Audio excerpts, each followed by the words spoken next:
Chapter 532. The days of waiting for Lu Ling's arrival or departure felt extremely long to the people. The surface of the planet shook continuously. Countless streams of boiling magma cheered as they rushed toward the long-lost ground. Countless streams of melted snow cheered as they rushed toward the long-lost south.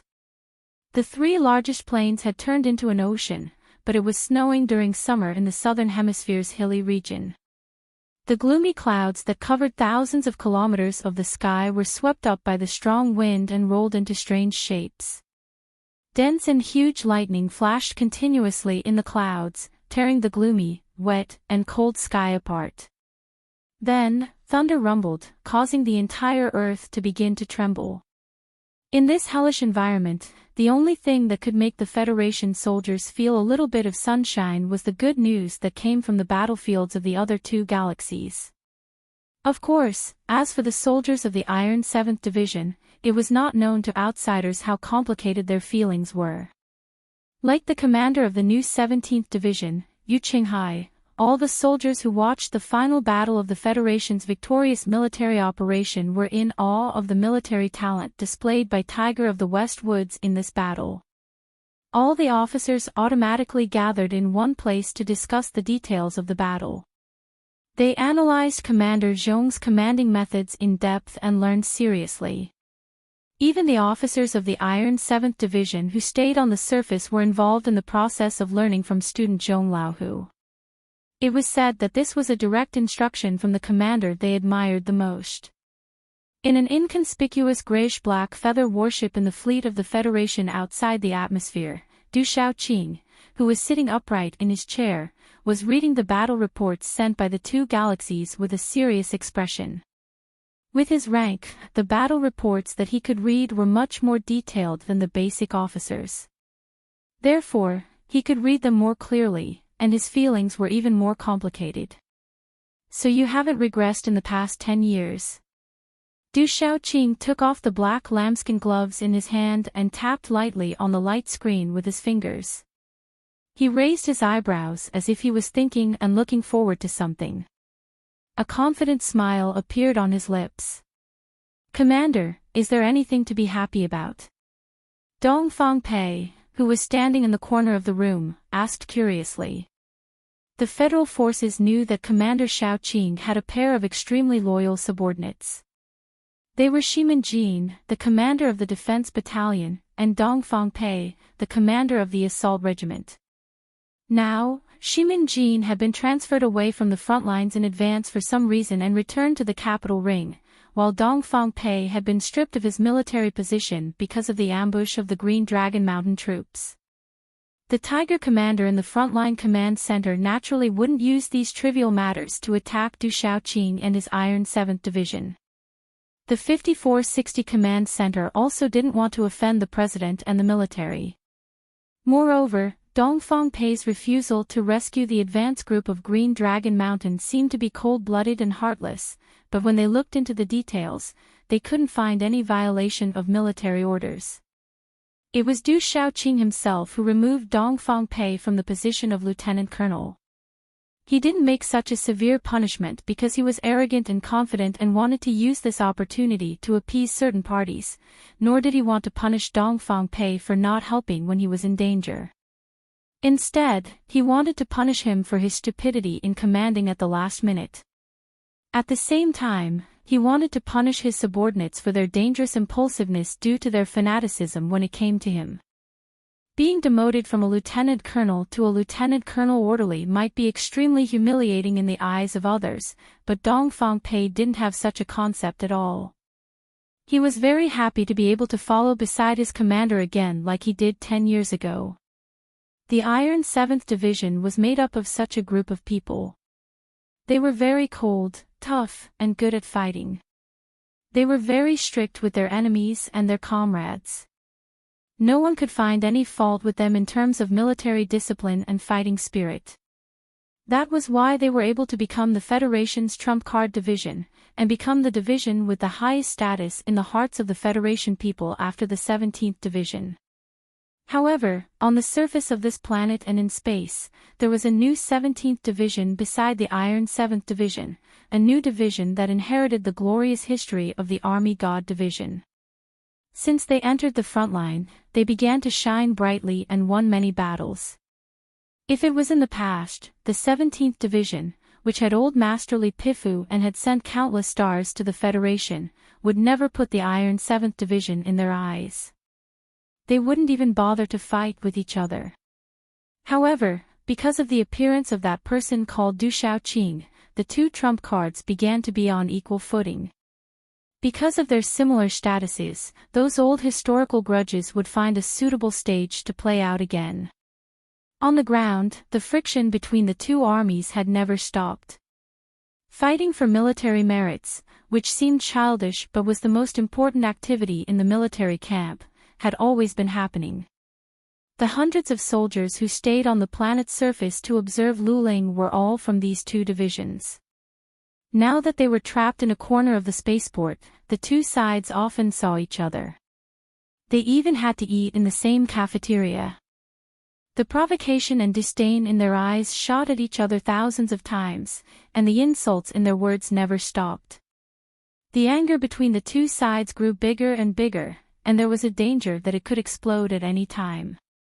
One day, at noon, the freezing rain outside hit the window heavily, making people feel very upset.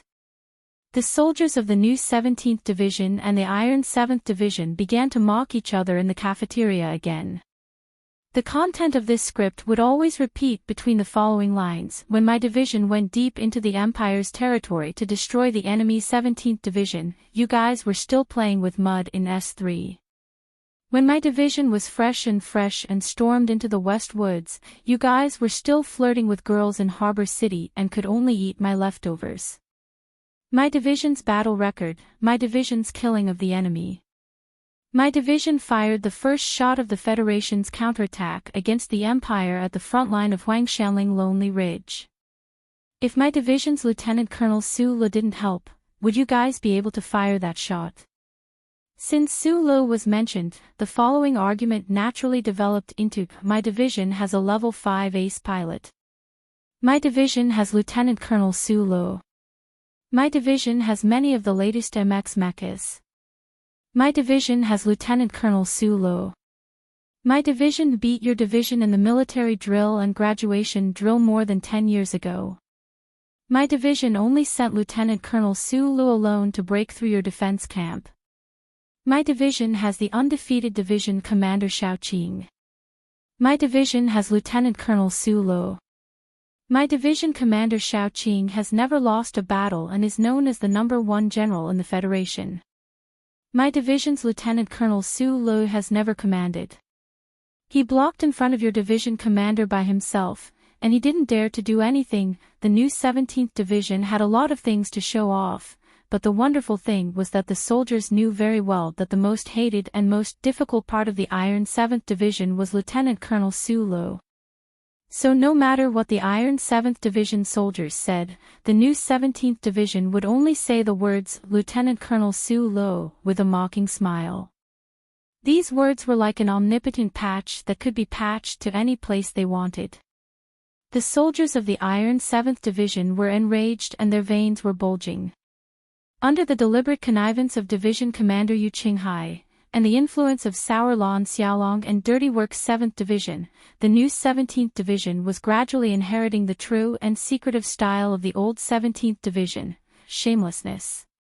The soldiers of the Iron 7th Division had always considered themselves to be standard soldiers, abiding by military discipline, and were exemplary. When faced with such opponents, no matter how fierce they were in battle, they would never be able to win a battle of words. Probably because they had been ridiculed to the point of speechlessness too many times, today, the soldiers of the Iron 7th Division finally exploded. Since we're not your match, then let's fight. In the spacious cafeteria, hundreds of soldiers shouted furiously, picked up the tables and chairs beside them, and rushed towards the new 17th Division. At this moment, no one would care where the strict military discipline that their division commander Duoqing had strictly instructed them to go. The cafeteria was in chaos. Countless Federation soldiers were bleeding from their heads, and the air was filled with profanities. The sound of cursing the ancestors and cursing the female family members of the other side rose and fell one after another, reflecting each other. The broken cheap plastic tables and chairs and torn military uniforms accurately marked this chaotic scene. In the middle of the intense battle, the loudspeaker in the corner of the cafeteria suddenly rang. Hearing the sound from the loudspeaker, both sides were stunned and slowly stopped fighting. They subconsciously threw away the tables and chairs or chopsticks in their hands and stared blankly at the loudspeaker. The loudspeaker was not Du Shaoqing's cold and angry rebuke, nor was it Lieutenant Colonel Su Li's sincere invitation from the sleeping Lieutenant Colonel. Instead, it was the latest battle report from the spaceship. The Federal forces have recovered the 3320 and 163 star systems in the entire territory. Commander Zhong has now entered the last base of the Imperial Expeditionary Force, the command room. In 3 minutes, the 3 regions of the Federation will simultaneously broadcast President Pobre's speech on TV. All troops should gather immediately and organize to watch. The soldiers in the cafeteria clenched their fists tightly. Their eyebrows were either relaxed, furrowed, or trembling. Their expressions were extremely complicated. It seemed like they wanted to laugh, but also seemed like they couldn't. This war had been going on for decades. The last military action was so tragic, but it ended just like that. The people of the Empire were kicked out of the Federation just like that. In the future, the children would ask their father, "What were you doing at that time? Are you going to say that you were beating up a detestable fellow officer?" The Federation's victory came so suddenly that not many people were mentally prepared. The people in the cafeteria were frozen for a long time before they woke up. The cheers replaced the curses, and the military caps that were constantly thrown into the air replaced the chairs and tables. All the soldiers excitedly clenched their fists and shouted, hugging the first person they could find and patting each other on the back. After a long period of cheering, the soldiers finally calmed down. They were shocked to find that the person they were hugging might be the person who was fighting with their lives just now. Their expressions changed drastically, and they turned around to go back to their own barracks to find wine to celebrate. They didn't look back at the other party again. Old General Ambly stood at the entrance of the heavily damaged fortification, calmly looking at the setting sun in the distance. Around him were traces of Liulin's rampage. The thick glacier was actually cut open, revealing the black rocks underneath. In the past few days, countless Liulin had poured into the underground fortification that the Empire had built for many years, completely destroying the last of the Imperial Expeditionary Force's strength. Then, the black and white mixed into the gray sky, making it impossible to tell the difference between the earth, rocks, blood, and corpses. This old general of the Empire was too unlucky, which was why his troops encountered Liulin. His luck was good, which was why the fortification that had been stopped for so long was actually preserved. However, in reality, it was even more painful for him to be alive, because he saw with his own eyes the mutilated corpses of countless young people from the Empire. The military cap on his head was long gone, and the general's uniform on his body was full of small holes. The old man looked at the red setting sun and narrowed his eyes. The wrinkles on his face reflected the red light, like a pile of burning paper. Chapter 533. No. General. Outside the black cave on the icy peak under the setting sun, the guard who had been following General Ambly for the past few days shouted in horror. He wanted to take the gun away from General Ambly's hand, but his ribs had been broken a few days ago, and even crawling was difficult for him. He could only reach out his hand in vain, trying to grab something. Ambly's arm froze, and he slowly lowered his head. His white hair was so dazzling under the red sun. After a long period of silence, he turned around and smiled at his loyal subordinate. There was a hint of consolation in his smile. If this was just a tragic war drama, the general who lost would have suddenly realized that he should cherish his life and live on bravely. He would have endured for many years, and then lead a new army to launch a bloody revenge against the enemy. However, this was a real battlefield, not a drama. The Imperial Expeditionary Army had been annihilated, and General Ambry was just like his subordinates. They wandered around aimlessly, unable to find their way home. They would never surrender, and only despair awaited them. There would never be a continuation of the plot. A crisp gunshot rang out, and a bloody hole appeared between the guard's eyebrows, and he fell to the ground. General Ambly, whose cheeks were sunken, stared blankly at the smoke coming out of the muzzle, and a self-deprecating expression flashed across his face. The former emperor loved this kind of antique gun the most, and General Ambly, who was in his prime, got one because of his military exploits. At that time, he mocked himself and asked himself if this antique gun could kill people. If it could kill people, then this antique gun could at least kill old people. Under the blood-red setting sun, Ambly, the highest commander of the Imperial Expeditionary Force on planet 5460, began to carefully tidy up his appearance. He took out half of a bone comb from his pocket, combed his white hair neatly, and then raised the gun to his forehead and pulled the trigger. After the gunshot, the old general's body suddenly collapsed. His senseless old and thin body fell forward and rolled down the dangerous black cliff. Along the way, he brought up some gravel, some snowflakes, and some dust before stopping.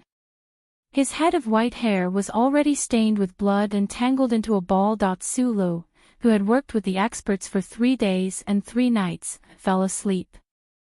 In his sleep, he could faintly hear the cheers coming from the canteen in the distance. A smile appeared on his honest and sincere face. He probably thought that he was dreaming about victory, but he still did not wake up. When he woke up late at night, he was somewhat surprised to find that the entire military camp was brightly lit and filled with cheers. The air was filled with the smell of barbecue and alcohol. Soldiers were lying on the ground drunk, forgetting about the freezing rain. He even saw a few old professors, who were usually serious, dancing the hip dance that was popular in the capital ring. What happened? Bewildered, he responded to the warm greetings from all directions, the cups full of beer, and the strong palms. It was only after a long time that he realized what had made the soldiers on the ground, who were about to go crazy from boredom, so excited. Victory! Sulu responded to everything around him a little numbly, but for some reason, he was unexpectedly calm. In the atmosphere of the wild celebration, he silently took a bottle of hard liquor, quietly walked through the crowd, and came to a small hill on the side of the spaceport. The clouds in the sky were still thick, and the freezing rain was still falling. His body was a little hot, but he did not feel cold. He did not know if it was because of the alcohol or something else. Almost half of the 3.5-liter bottle of amber liquor had already been poured into his stomach. His face was slightly flushed as he looked down at what should have been a grassland at the bottom of the hill but was now a mud lake. He suddenly opened his mouth and said, "Did we win?" "Yes." The charter computer flashed in his left pupil. "So many people died in the war. I never thought that I would be able to hear the news of victory just by sleeping." Sulu scratched his head, and a silly smile appeared on his calm face. Sulu did not feel the slightest sense of loss for the final miserable fate of the Imperial Expeditionary Army. Instead, he accepted the fact with incomparable joy. Professional soldiers might have some kind of respect for their enemies, but that was only because the enemies were worthy of respect. But an army like the Imperial Expeditionary Force that slaughtered civilians would never find any positive comments from him. It was just like how Macklin had stolen the name of ideals for his own purposes. He had made countless young people who had no martial arts skills but only a strong desire to change social injustice serve as cannon fodder. That was something that he could not tolerate. What he was ashamed of was the innocent being harmed. It was a positive term that was used as a pass for evil. Sitting in the cold meadow on the hill, Sulu kept drinking hard liquor and looked at the flowing water under his feet. Thinking that the Federation had finally won, he could not help but frown and shake his head. Then, he laughed foolishly again. That night, he laughed foolishly more than he had in his entire life. The TV camera was interviewing Jian Shuier, the national girl who rarely showed her face after returning from the front line. The producer, Bai Ziming, did not draw a picture. He still used his voiceover that was familiar to the people of the Federation to ask, according to the information that has just been declassified, during the victory concert, Nutshell Group 7 was responsible for your security. Now, they have become a group of heroes in the eyes of the people of the Federation. Then, in your eyes, what kind of army do you think they are? Jian Shuier, who was sitting on a circular sofa, wore a simple sportswear and a sports cap that covered all her hair. She did not seem to have expected such a broad question. She frowned and thought for a long time. In her mind, the lazy and rascally appearance of the members of Group 7 appeared. She could not help but laugh. Then, she said seriously, I think they are the most adorable army in the Federation. The scene changed. It was still the same question. What kind of army do you think they are? Behind an office desk carved from agarwood, the president of Nutshell Group smiled and said, they are the pride of Nutshell. They are the most outstanding young people in the Federation. The same question was repeated in the TV camera. There were all kinds of people who answered the question. There were generals of the Ministry of Defense, and there were also respected members of the Parliament.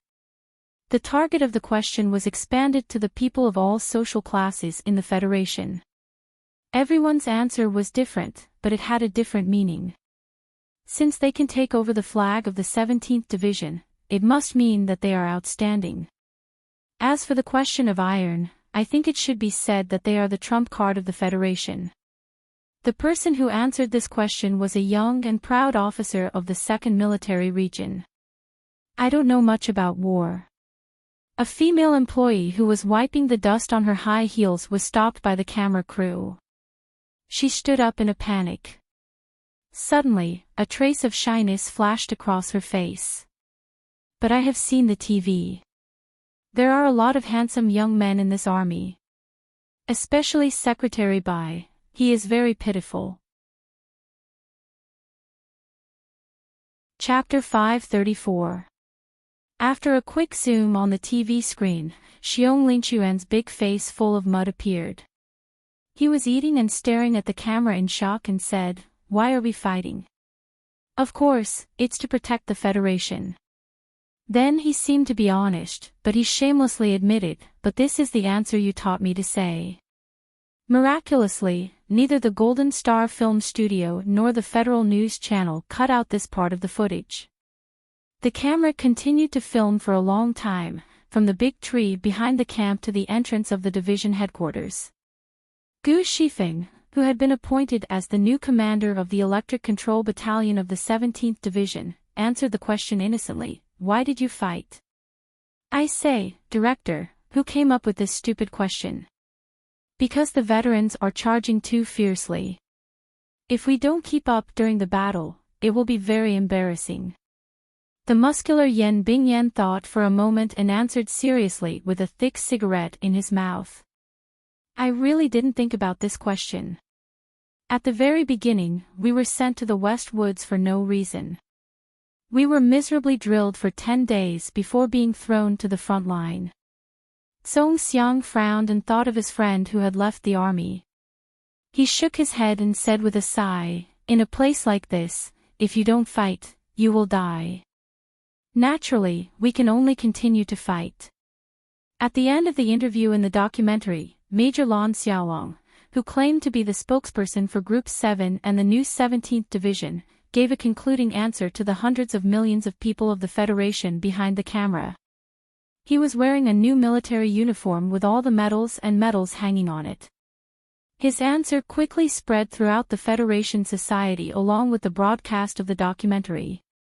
It made countless young male citizens excited and hot-blooded. It was to the extent that this line was used on the recruitment posters of new recruits half a year later. As for Major Lon Xiaolong, who said this line, it became the model for the best male Federation actors to learn how to act cool. Why are we fighting? Major Lon Xiaolong's expression was firm. His dark eyebrows were like swords. His gaze was deep and distant. He answered word by word, because the enemy is there. The TV screen gradually turned dark, and a paragraph of words written by General Miles, the chairman of the Joint Staff Committee of the Federation of Defense, appeared on the screen. This paragraph of words must have come from the publicity draft drafted by the presidential residents and the civil officials of the Ministry of Defense. It was very appropriate for it to appear at the end of the documentary. Group 7 is an excellent combat force, and it is the epitome of the heroic Federal Army. They uphold a sense of discipline and honor, but their hearts are filled with precious free will. More importantly, they know why they are fighting. This is the biggest difference between us and the Empire's invaders. This is the most powerful reason why the Federation will definitely obtain the final victory. I, as a veteran who has participated in 2 major wars, would like to announce to all the Federation citizens that your troops are just like Group 7. They are on the path to victory and will definitely bring you more victories. I hope that this vast universe can bear witness to our great history. On the TV screen, this paragraph of words gradually disappeared like sand blown by the wind. It turned into darkness, and in the darkness, there was a dot of white light. It was a star, and then there were more stars. In the end, it turned into a sky full of stars. The magnificent universe appeared in front of everyone's eyes. Outside the TV screen, there was the gentle sound of a violin. In the sound of the violin, a clear and bright female voice gradually became clear and slowly sang. Accompanied by a melancholy but strong and optimistic song, countless pictures appeared on the black TV screen. These pictures were zoomed in and zoomed out to fill the full view. Then, one by one, they faded away and changed to the next one. 5460, the brightly colored planet, a close-up of a military vehicle's tires covered in red soil, Xiong Linquan, who was hugging Darren's autocannon and roaring, and the 6 lines of fire in front of him, Magnolia, who was holding a small knife to cut down a tree, and a few strands of hair in front of his forehead with a calm and focused expression, the rapidly flashing black mass of tombstones in the hills and the white pigeons flying above them. Hundreds of Federation soldiers were silently moving forward in the valley from a bird's-eye view, maintaining a bowed posture. An officer in front was turning his head and shouting, his lips slightly open, but no one knew what he was saying. The battlefield, where the blood had dried up after a fierce battle, and the ashy faces of young soldiers who seemed to be sleeping with their eyes closed. The dense clouds of smoke formed by the dense explosions painted the clear sky with incomprehensible blocks of color. Several young soldiers were laughing and chatting, revealing mouths full of white teeth. In the close-up, there were 2 soldiers standing in the shadow of a tall mecha's alloy legs, lowering their heads and kissing with cigarettes. The last scene was Su Lu sitting on the shoulder of the tall mecha. This time, he was finally not wearing that pair of sunglasses, but he was looking at the rising sun at that time. The red and warm sunlight occupied most of the screen, so the audience could only see his back. The TV screen returned to darkness, and the ethereal and warm female voice slowly ended. A line of small white words appeared at the bottom of the screen. The documentary, Team 7, ended or will continue. Thank you for watching. Su Lu retracted his eyes from the black screen. When he thought of the last scene, he couldn't help but subconsciously touch the sunglasses in the pocket of his military uniform. He forcibly suppressed the urge to put them on, picked up the eye drops and dripped a few drops into his dry eyes. Previously, after completing the mechanical repair work in the Donglin mine, he had developed a good habit of protecting his eyes. Today, after watching 4 episodes of the documentary, he needed to take care of his eyes even more. At this time, he and the soldiers of the new 17th Division were on the Federation's battleship flying towards S1. During the short but somewhat boring journey, because of the interference of the signal from the spatial passage, the quality of the TV on the battleship was very poor, so the battleship began to play the documentary.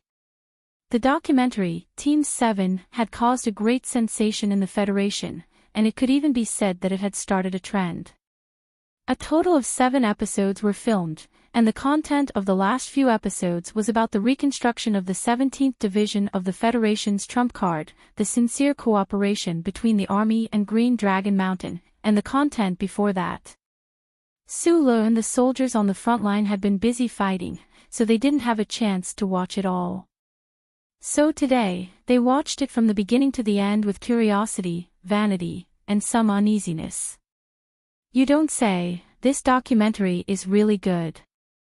Lao Bai is really good, especially when it comes to stirring up emotions. Lon Xiaolong, who was trimming his beard, glanced at Bai Yulan and quickly explained, I'm not talking about you. It's not as stirring up emotions as what you said, Bai Yulan said softly, it's very mushy. I really don't want to admit that you're a member of Team 7. Sulu smiled, and in his heart, he admired the documentary's producer, Bai Ziming. As the subject of the documentary, he and his team members were all moved by the documentary, and it was easy for him to imagine what kind of emotions the ordinary audience would have. Rubbing his eyes that had been dripped with eye drops, he suddenly noticed that Da Vinci beside him was a little silent. He asked curiously, what are you thinking about? I'm thinking, what does the 13th floor sister look like? Da Vinci's eyes were fixed on the TV screen. Previously, he was extremely angry because there was too little footage of the 13th floor, but after calming down, he fell into silence again. After being awakened, he quickly replied, if his sister looks as ugly as him, wouldn't I be at a disadvantage? Sulu looked at him in a daze and asked doubtfully, you've really decided to go back and marry his sister? Skyscraper did save you, and you have a good relationship, but marriage is not a good way to repay him. The 13th floor said that his family's main income is the perks he gets when he's a mercenary. If I want to help his family financially, of course, it's easy to do. But I always feel that his family is short of a son. If they have a son like me, the governor's son, as a son-in-law, they shouldn't suffer too much, Da Vinci explained seriously. The problem is that you haven't even met his sister. Bai Yulan, who rarely expressed her opinion, couldn't help but frown and say, a marriage without a foundation of feelings will be a mess. Feelings can be cultivated, Da Vinci said seriously. I just hope that his sister isn't too ugly, but, as long as she's not too ugly, I'm still willing to marry her. That's fucking bullshit. Suluk shook his head and said, don't think that women will throw themselves at you just because you're the governor's son. Maybe Skyscraper's sister doesn't even like you. Boss, why do you say, beep beep? We're not the same as we are on TV, Da Vinci asked doubtfully. We're going back to S1 soon. That's not the lawless front line full of sweat and smoke. Sulu looked at the planet that was gradually becoming clearer outside the window. He shrugged and said helplessly, I have to get used to how to speak without swearing. Otherwise, what if I suddenly curse his mother when I meet the president? Although he was joking, in fact, the music at the end of the documentary was still echoing in his heart. The simple violin accompaniment was so melodious, but what really worried him was the quiet female voice mixed in with the violin. The ending song was actually sung by Jian Shuwei. Didn't she decide to disappear from public view? He was going back to the familiar S1 and was going to see many close and long-lost people. At this moment, Sulu couldn't help but feel a little nervous. How's Lu Hua's appetite now? Zhou still has that bad temper? How much closer is the distance between Li Qishao and his brother? Shang Qiu's figure, oh, she had just seen it. Her figure was as exaggerated and beautiful as ever. What about the daughter of the Prime Minister's family? He hadn't replied to her all this time. Was she happy? There was another very important thing. Did the auntie selling fast food boxes below the Wangdu apartments have a relationship with the head of the protein meat ration station? The S1 Capital Military Airport was heavily guarded today. The police were scattered everywhere as if they were facing a great enemy. Agents in black uniforms nervously patrolled all suspicious places, but the rest of the people had joyful smiles on their faces.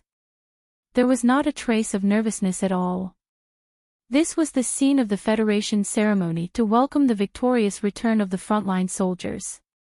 President Pobre, Vice President and Speaker Byron, Vice Speaker Shaun, the Special Representative of the Green Dragon Mountain Committee, and the top figures of the Federation were all gathered here.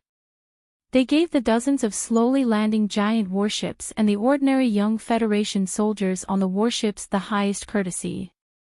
On the three-dimensional screen above the airport, the TV footage of the Iron 7th Division's attack to the north and the Battle of Yellow Mountain Ridge was playing non-stop, as well as the already famous documentary. Chapter 535. The battleship landed in the jubilant spaceport.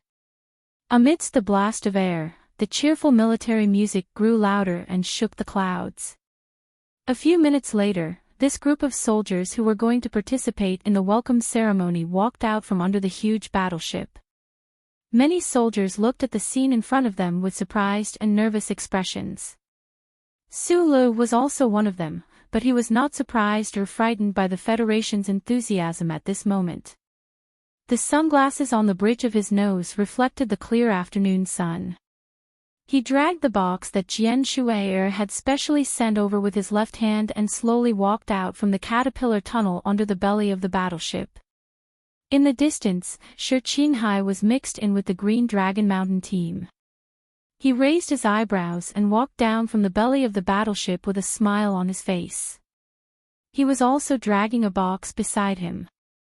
In the box was the ACW that Mr. President had specially approved. Wearing a neat military uniform and a young and determined face, he could really be described as handsome. However, there were countless Federation soldiers arriving at the spaceport today, so the two of them were naturally submerged in the crowd. Most of the soldiers who participated in the battle had already returned to their respective planets. The native soldiers of the West Woods had probably already returned home to enjoy the delicious taste of mashed potatoes and stewed meat slices. Only a small number of soldiers could appear at the Federation's welcome ceremony today. However, a small number here was a relatively new concept. More than 30,000 Federation soldiers gathered together, still a black mass spread over the entire tarmac. It was a very spectacular sight. The stern and austere military orders of the military commanders of the various troops rang out. Tens of thousands of Federation soldiers quickly lined up on the tarmac. In a very short time, they were divided into 3 square formations and lined up neatly in front of the rostrum. The military music gradually stopped. On the rostrum, General Miles gave a speech that was full of enthusiasm but also full of the tone of a military camp. Then, he began to call the names of the soldiers who had participated in the battle to come up to the rostrum. The soldiers who could be praised at the ceremony were naturally people who had made outstanding contributions on the front lines. Sulu was not surprised to hear his name called. He lowered his head and rubbed his nose that was not used to the dry air of S1. He followed behind a captain that he did not recognize and walked up to the rostrum. There was a sense of discipline in the award ceremony. Other than making the soldiers on the tarmac feel excited, there was nothing special about it until President Pobre personally hung a purple star medal on the left chest of Su Li's military uniform. The purple star was the federal military's highest honor. Even Mad Manley, who had the most outstanding achievements on the front lines, had not won this medal until today. The people in the federal forces were very clear about the important role that Lieutenant Colonel Su Lu played in this victorious military campaign. They were very clear about the excellent performance he had displayed in the battle. However, when they saw the purple star medal hanging on his chest, they could not help but feel shocked. During the awards ceremony, President Pabre's tanned face did not have any extra emotions. He calmly looked at Su Lu and arranged his medal ribbon. His thick lips slightly opened and said in a low voice, "Little guy, this time, we have returned what the Federation owed you." Su Lu did not reply. As the person involved, he was very clear that this purple star medal, which represented the highest honor, was mainly a reward for assassinating Macklin and thus stopping the Empire's great conspiracy. The award from the President and the Ministry of Defense was just to make up for the past debt. After a moment of silence, he looked at President Pabre, raised his right hand, and performed a standard Federation military salute. He said, "Thank you, Mr. President." Following that, there were still quite a few officers who received awards. Among them, the most eye-catching one was of course that Du Shaoqing, who stood in the wind like a snow plum blossom proudly admiring himself, yet was truly astonishingly brilliant and made people admire him. The awards ceremony continued until the end. Zhong Shouhu, who stood at the front of the square formation, walked up to the rostrum with an expressionless face. He slowly raised his forearm and the tip of his second finger was perfectly aligned with the brim of his hat. As the highest military officer who led the entire Federation's counterattack operation, Commander Zhong naturally had to have a different appearance. President Prabal stared at the Silan warlord whom the federal political circle viewed as an enemy and an irreconcilable enemy. After a moment of silence, he naturally opened his arms and gave the other party a warm and sincere hug, much to the surprise of the tens of thousands of soldiers present. "You've worked hard." President Pabre handed a square agarwood box to Zhong Shouhu and said with a smile, "The Federation has nothing to reward you with. This is just a personal gift from me to express the admiration of the female role in my family for your commanding skills." "Mr. President, you flatter me," Commander Zhong said with a smile. "I just didn't let you down." Hearing this, President Pabre put his hands on his waist and laughed out loud in a manner that was completely uncharacteristic of a politician. The ceremony was still going on.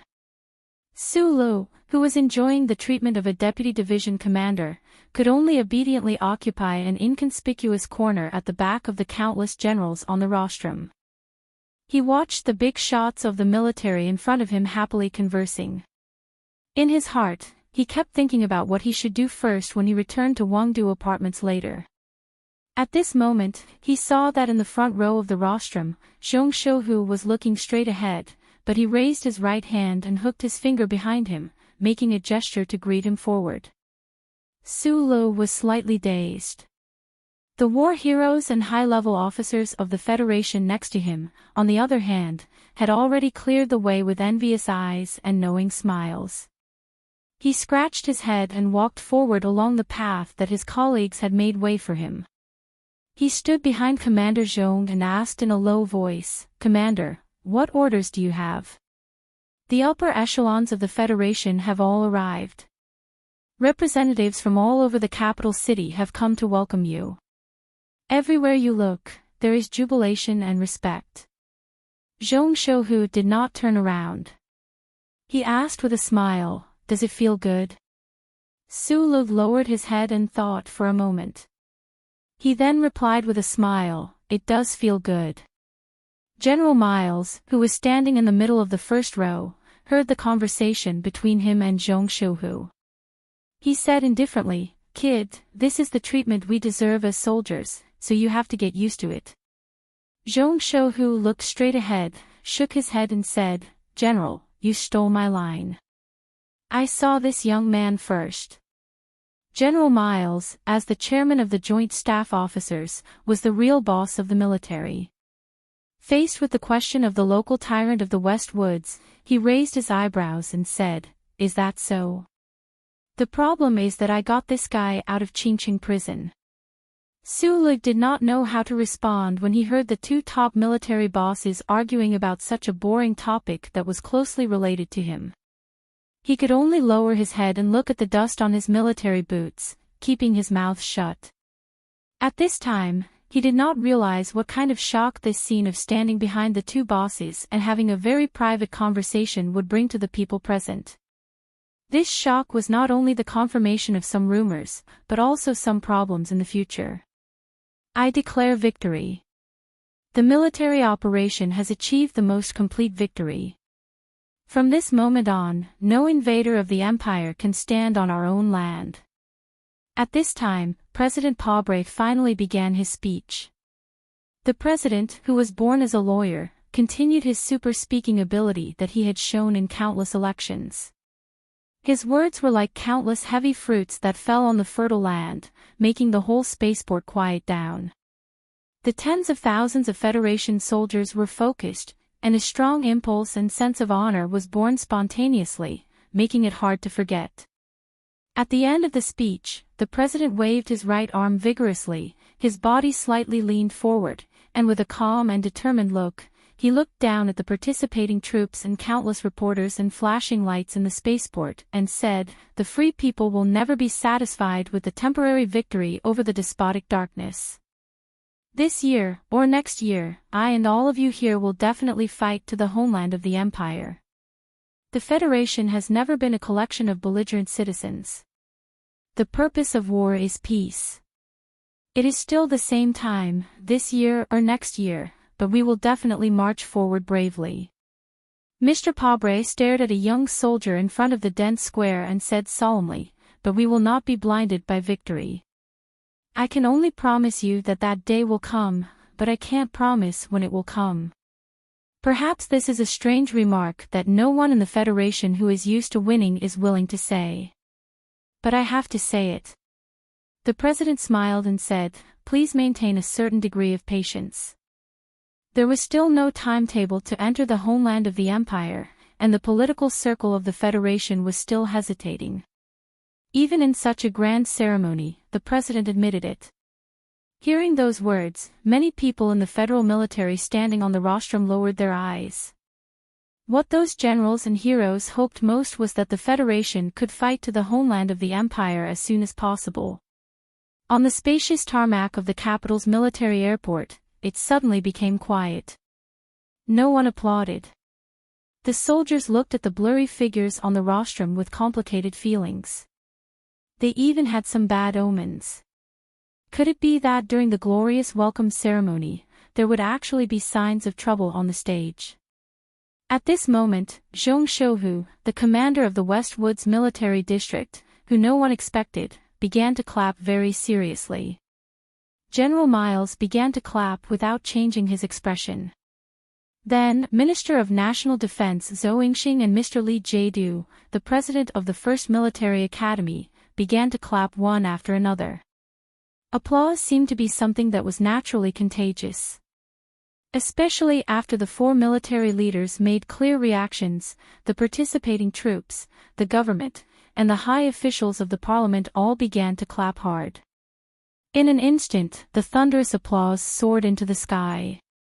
When the ceremony was over and Su Lu was about to leave with his team, a sentence suddenly floated into his ears. "Come to my house for dinner in 2 days." Minister of National Defense Zhou Yingxing stood at the front of the rostrum and didn't turn his head. No one could be sure if it was him who said those words. Chapter 536.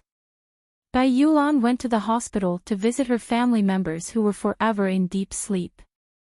Xiong Linquan had already boarded the long-distance train home. Lu Jiao went to the hospital to find her sister to check on her lingering abdomen.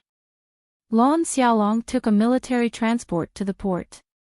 Da Vinci, accompanied by Gu Shifeng, nervously stepped on the road to Xiao Shursan's house to propose marriage. After the Federation government's welcoming ceremony, the soldiers of the participating troops ushered in a rare vacation. The new 17th Division was disbanded on the spot. The new and old members of Group 7 were busy with their own things, so Su Lu had a rare period of time and space to be alone. Half an hour after the dust removal device was turned on, he walked to the window with a cup of fast food and opened the window. Looking at the small garden below the apartment and all the familiar but long-lost street scenes, a smile appeared on his face. The furnishings in the apartment were no different from before he left, and the street scenes were the same. The auntie who sold the food boxes was still loud and clear, and the tea house on the corner was still quiet. Life on Planet S1 had not changed at all. There were no gunshots, cannons, shouts, or screams in his ears. Only the beautiful music drifted out from the window next door and the insects in the park below. There was no pungent smell of liquid explosives, no thick black smoke that covered the sun, no metal shells that dug into one's feet that one could not avoid no matter how hard one tried, and there was no blood flowing out, no gutted corpses, and no wounded soldiers howling in pain. There were only 2 quiet moons in the night sky and a few clouds that slowly brushed against the faces of the moons. Su-lo could not help but feel a little lost. The fierce battles that happened at the front line did not seem to affect the rear at all. Between here and there, like the joys and sorrows of many people, it was a completely different world. But he had experienced and clearly experienced the great cruelty of life and death. Before he understood it himself, the experience at the front line had already left a deep impression on his life. Those subtle changes that had not yet fermented might appear clearly one day in the future. After casually finishing the lunchbox, he carefully cleaned the room and sat comfortably on the leather sofa that So-yu had bought for him. He turned on the TV and watched the drama on Channel 23 with a relaxed and satisfied expression. There was a glass of cheap red wine by his hand. This was a habit that he had developed since he was a teenager. Unfortunately, after the metal frenzy ended, he could no longer see the fluffy purple-haired girl on this channel. Perhaps he would go to Philadelphia to visit her in 2 days. Su-li's thick black eyebrows raised slightly as he thought of this possibility with a smile that in the next few days, Su-lo talked to Tai Ziyuan on the phone. However, he didn't want to go to the back of Macho's mountain to meet the madam. Firstly, he didn't like her, and secondly, he had to admit that he had always been afraid of her. Li Xiaotong was in S2. The Samlin United Bank had made a large investment in the reconstruction of the 4 states around the mountain. Many projects worth billions of dollars were being implemented. To be able to take charge of such an important task, the 7th young master's status in the family and in the eyes of the old man who loved to wear a small round hat had greatly improved. Su-lo was very happy to see this scene, but if the 2 of them wanted to get together, they would have to wait until next week. Little Watermelon was busy preparing for an exam in Shisha State and reuniting with her father. The little girl begged Su-lo to play with her over the phone, but for some reason, after just leaving the battlefield, he felt a little loose and lazy all over. He didn't want to be too far away from the apartment. His subordinates and friends were gone or living their own lives in other places. Su-lo didn't have any classmates, old friends, or relatives in the capital ring. As for the interview requests of some news media and the luncheons of the relevant departments, he politely declined all of them. The next day, he made an appointment with little Professor Shin to go to Xinghe Cemetery. In front of Professor Shin's grave, he placed a small bouquet of dehydrated yellow flowers from 5460. Then he returned to the Wangdu apartment again. Day and night, he watched TV, ate lunch boxes, and spaced out. After just 3 days of the long holiday, the days became as heavy as if they were covered in a thick layer of dust. This situation persisted until he received a call from someone he thought was busy playing with flowers. Only then did he remember Minister Zhou's low voice at the spaceport that day. He was surprised to discover that in the center of the Federation, other than this apartment and the concierge at Yue University, the most familiar place to him was actually the minister's building in the Shishan compound. A black car without any markings drove silently on the street without attracting anyone's attention. On both sides of the road were more than 100,000 pots of flowers carefully prepared by the Capital Parks Department to celebrate the victory of the war. They were placed from Charter Square to the president's official residence, then extended westward all the way to the core area of the army. These flowers of different colors bloomed beautifully under the sun and warm wind, blooming, blooming. Sulo retracted his gaze from the window and couldn't help but shake his head. It was already the spring of year 70 of the constitutional calendar. It had been more than 4 years since he left Donglin and came to the capital ring. The problem was that he had once again forgotten what the new year looked like.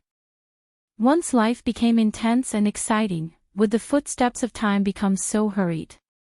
The black car slowly stopped at the entrance of the Shishan compound. The most important departments and research institutions of the federal military gathered within a 10-kilometer radius of the main street. People in military uniforms entered and exited the buildings calmly and quickly. Only the entrance of the Shishan compound was exceptionally quiet.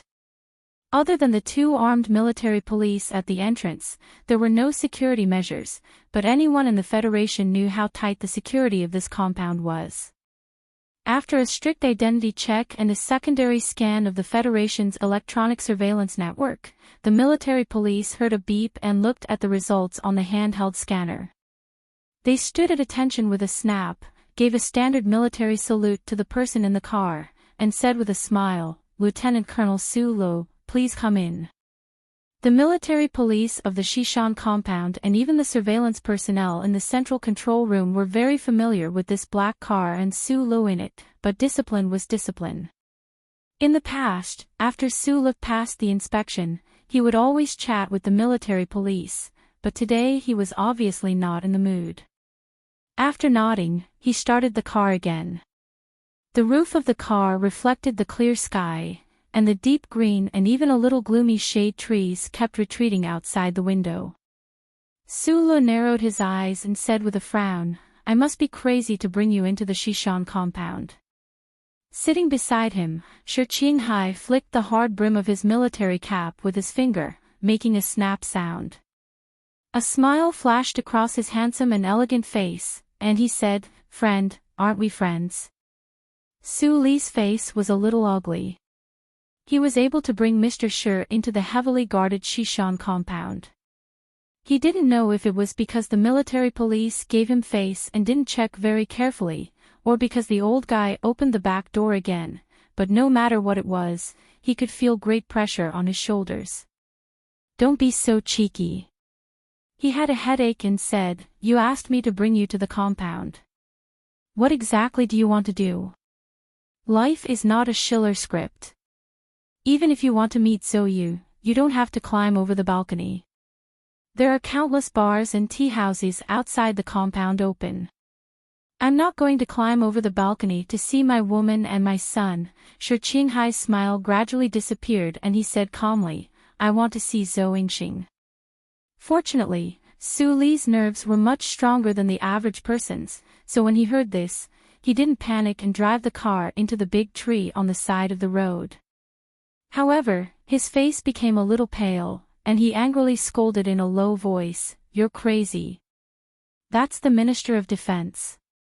Although he looks like a scholar, I can guarantee that there are countless guns in his study, and they're all loaded."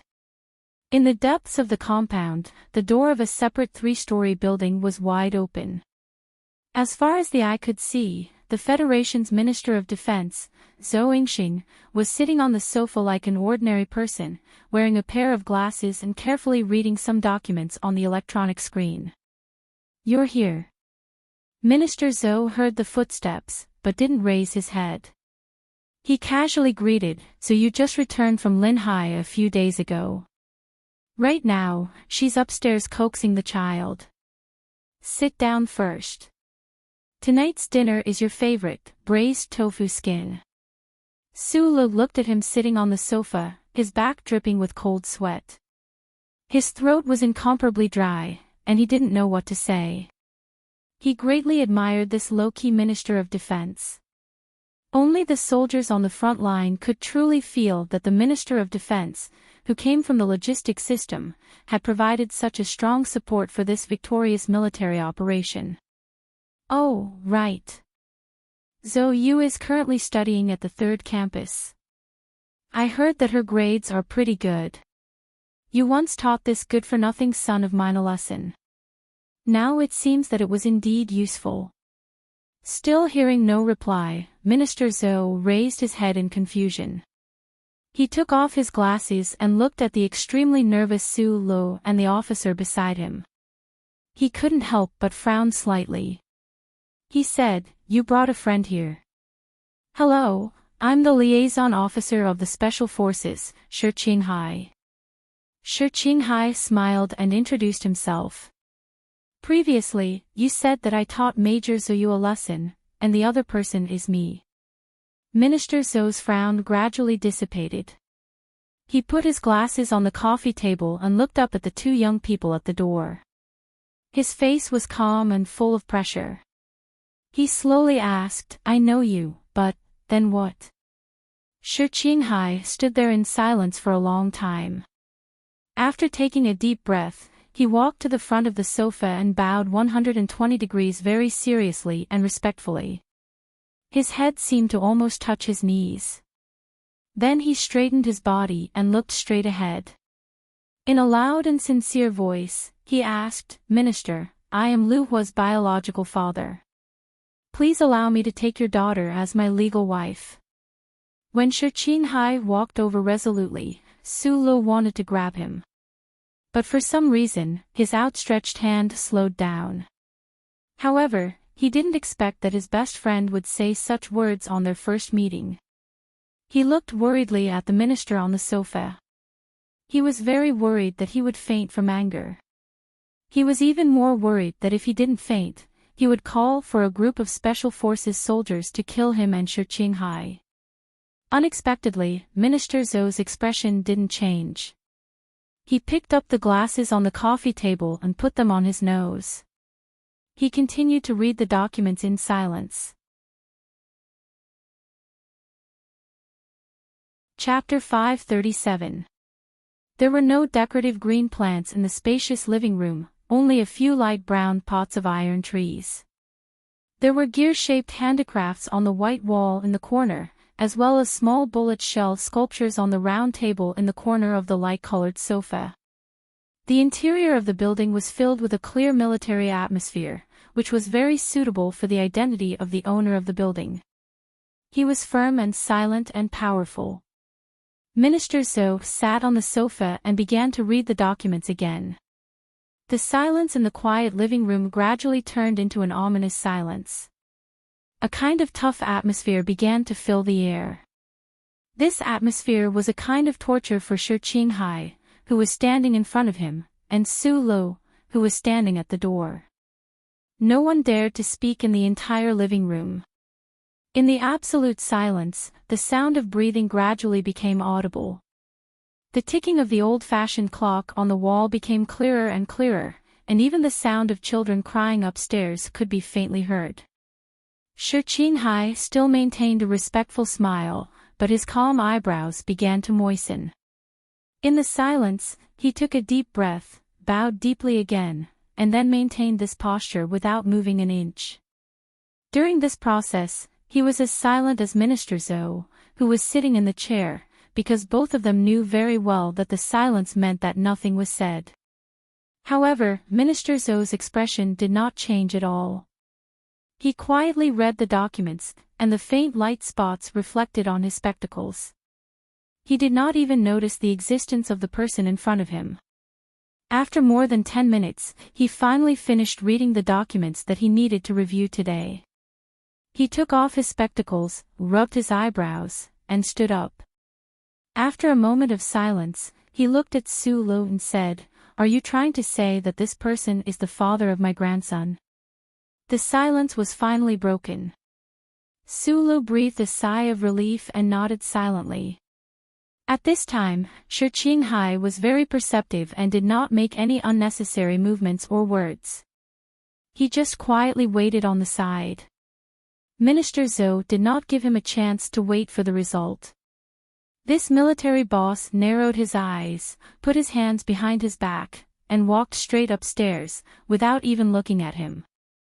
"Come to the study," Minister Zhou said in a deep voice as he walked up the stairs without looking back. Su Lo responded and followed him with his head lowered. His sharp eyes noticed that the minister's arms seemed to be trembling slightly under his sleeves. Was it because of anger or something else? Shi Qinghai's eyebrows furrowed slightly as he watched the two disappear into the stairwell. He shook his head and was about to follow them into the study, but when his feet were 10 centimeters away from the first wooden step, Secretary Zhao and 2 Secret Service officers with calm eyes blocked his way. With a wry smile on his face, Shi Qinghai looked at the people in front of him and said with a sigh, "It was originally a beautiful thing, why did we have to make it so complicated? Please sit on the sofa. Please don't make things difficult for us." Secretary Zhao smiled and invited him back to the sofa. She personally made him a cup of hot tea and then ignored him. Fortresses were always breached from the inside. Secretary Zhao and the military elites acted as orderlies. They could keep Shi Qinghai downstairs, but they could not stop the lady upstairs from coming down. Zhou Yu was wearing a red trench coat with short edges today. The black cocoa belt with gold in it met her flat stomach, outlining her graceful figure. She frowned at the man on the sofa and said with disgust, "You promised me in the letter that you would not disturb our lives." The "we" here referred to Zhou Yu and her most precious child. Young Master Shi, who usually wore an elegant face to hide his undisciplined and fearless heart, suddenly became serious and solemn when he heard these 2 words, and even a little sacred. He stood up from the sofa, looked at the beautiful girl in front of him, and said very seriously, "Like I said in the letter, after a long period of serious consideration and comprehensive consideration from a rational and emotional perspective, I think it is necessary for me to join your lives. In other words, we are together, and that is our life." Zhou Yu's bright eyes flashed with a trace of confusion and anger. She sat on the single-seater sofa, and her beautiful face flashed with strong sarcasm. She asked, "What do you want to do?" It seems that the way of explanation just now was a bit too artistic. Shi Qinghai took off his military cap, rubbed his hair carelessly, and said with a bright and handsome smile, "The purpose of my visit today is to marry you." The sarcasm on Zhou Yu's face disappeared instantly. She was stunned, and behind her was shock and inexplicable embarrassment. She slightly lowered her head and sneered to hide her emotions. After a while, she said, "This joke is not funny. This is not a joke. Just now, I formally proposed to your father. Because I don't have a family, I brought my best friend to be a witness and to show my sincerity." Shi Qinghai said in a gentle voice. Once this extremely handsome man showed such a sincere gentleness, instead of the seductive charm in the nightclub, he appeared so warm and friendly. Zhou Yu was dazzled by this smile. She narrowed her eyes and stared at him in a daze. She thought about how Su Lo had seen this scene with his own eyes, and thought about how this man in front of her had pestered her for the past year. All kinds of complicated emotions surged into her heart. There was even a faint sadness, helplessness, shame, anger, and some kind of warmth that she was unfamiliar with. But after all, she was Zhou Yu, who was as cold and elegant as a piece of porcelain. Therefore, she did not move, nor did she cry. She just fell into silence. Then, she picked up the kettle on the coffee table and made a second batch of tea for Shi Qinghai. The 88 degrees Celsius clean water mixed into the clean long glass cup, and the green tea spun non-stop. It rolled and stretched like fallen leaves in a stream, just like the mood of the silent 2 people on the sofa. Secretary Zhao quietly watched this scene. She gently waved her hand, and all the security guards in the building were taken away, so as not to disturb the silence in the living room and the study room. Minister Zhou kept opening drawers everywhere, as if he was looking for something. Finally, he found a dusty cedar box in the corner. He opened the box and took out a thick stick of gray tobacco. He clumsily held it with 3 fingers, but he could not find where he had put the lighter. Because of his wife, the minister had not smoked for many years. Su Lu saw this scene and felt a little complicated. He quickly walked forward and respectfully lit the cigarette for him. After Minister Zhou coughed twice, he quietly looked at the red light at the tip of the thick tobacco for a long time. In the end, he didn't smoke. He put the tobacco on the stone and let the light green smoke slowly release into the air. The first time I saw you was at Professor Shin's funeral in Xinghe Cemetery. It was raining that day, under a big tree. I told you, since you took the initiative to be the scapegoat, you should do it well. Minister Zhou looked up, his eyes calm but full of pressure. Under a tree on a rainy day, it is easy to be struck by lightning. It seems that my trust in you from the beginning was not very reliable. I understand, so as long as Yuzi is willing, I can keep on being the scapegoat. But you should know that I can only be the scapegoat, and have nothing to do with the scapegoat, Su Lu explained in a low voice. But the problem is that the scapegoat is not the style I like. Zhou Yingxing thought of the person on the sofa downstairs, and his eyes became cold. He said, and reckless and brave to the point of being an idiot. Shi Qinghai is my friend.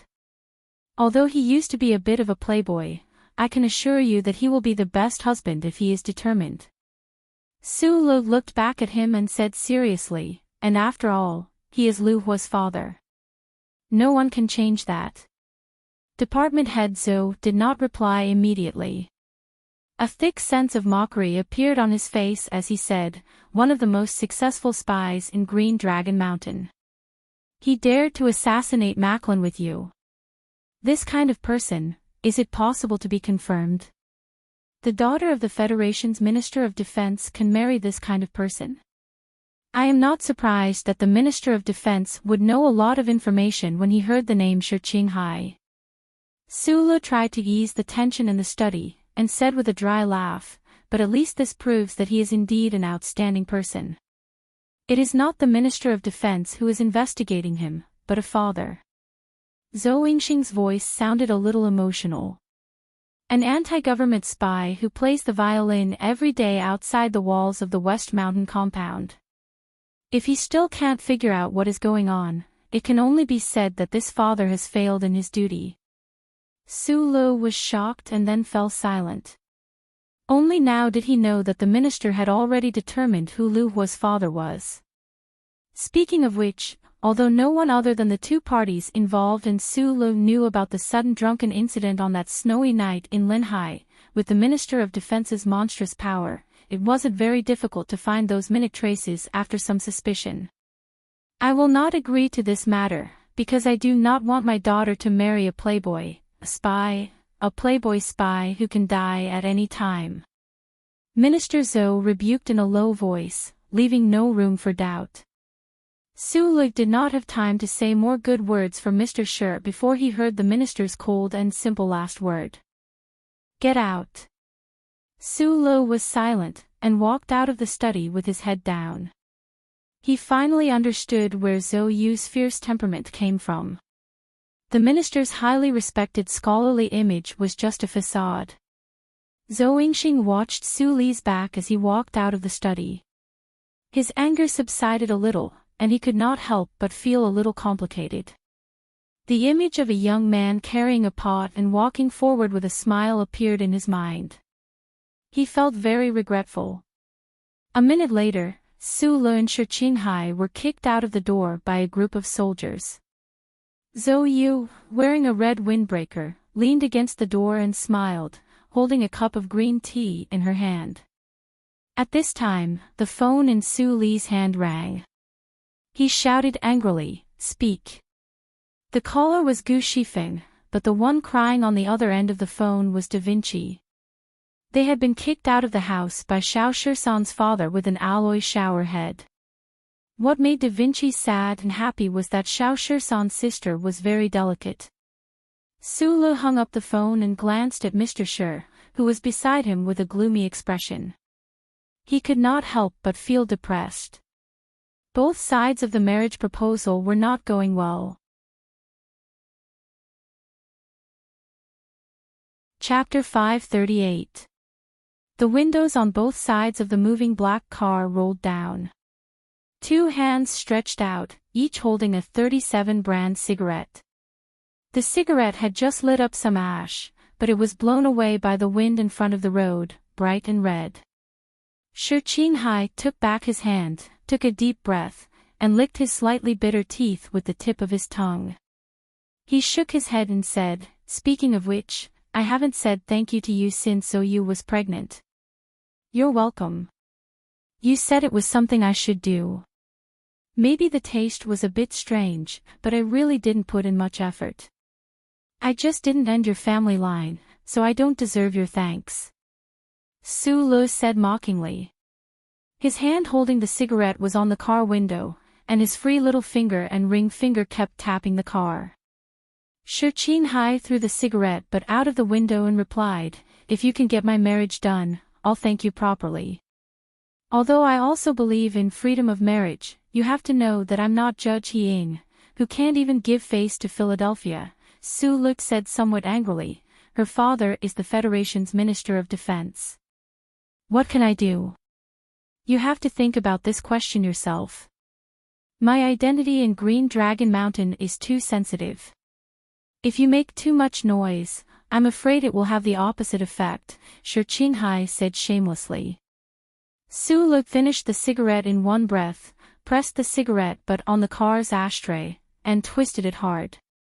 He said, "In Lin Hai Bar, you repeated countless times that you are a bachelor. Why are you so persistent this time? Don't tell me that this is a new task that your organization has arranged for you. Don't worry, I never mix work and life together." Hai looked at him and said mockingly, "Not all people who graduate from the 4 courses are like your Zhang Xiaoming." This open arrow made Lu bleed. He looked around awkwardly, as if he was looking at the traffic situation on the road, but in fact, he was looking at the air. "In the past year, I've had a few work contacts with Ms. Zhang Xiaoming. This woman seems to have changed a lot." Hai smiled and looked at his black hair that was blown by the wind outside the window.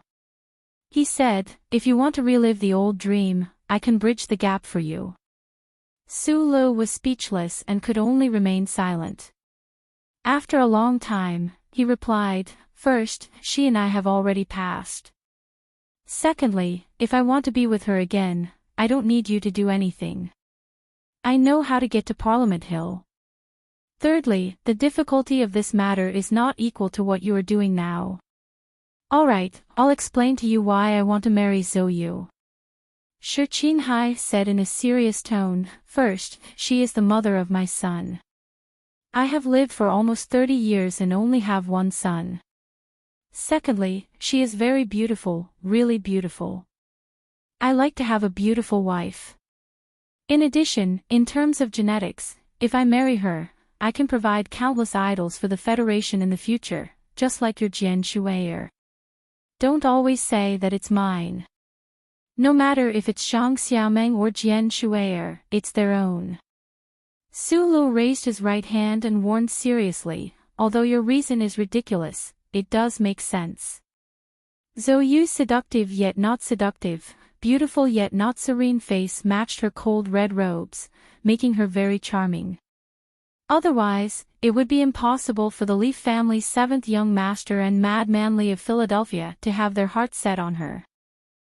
Lu, who got along well with her, admitted that, even if she was not the daughter of the Minister of Defense, she was still the most beautiful woman he knew. There was no one but only two, and she was on par with Jian Shuier.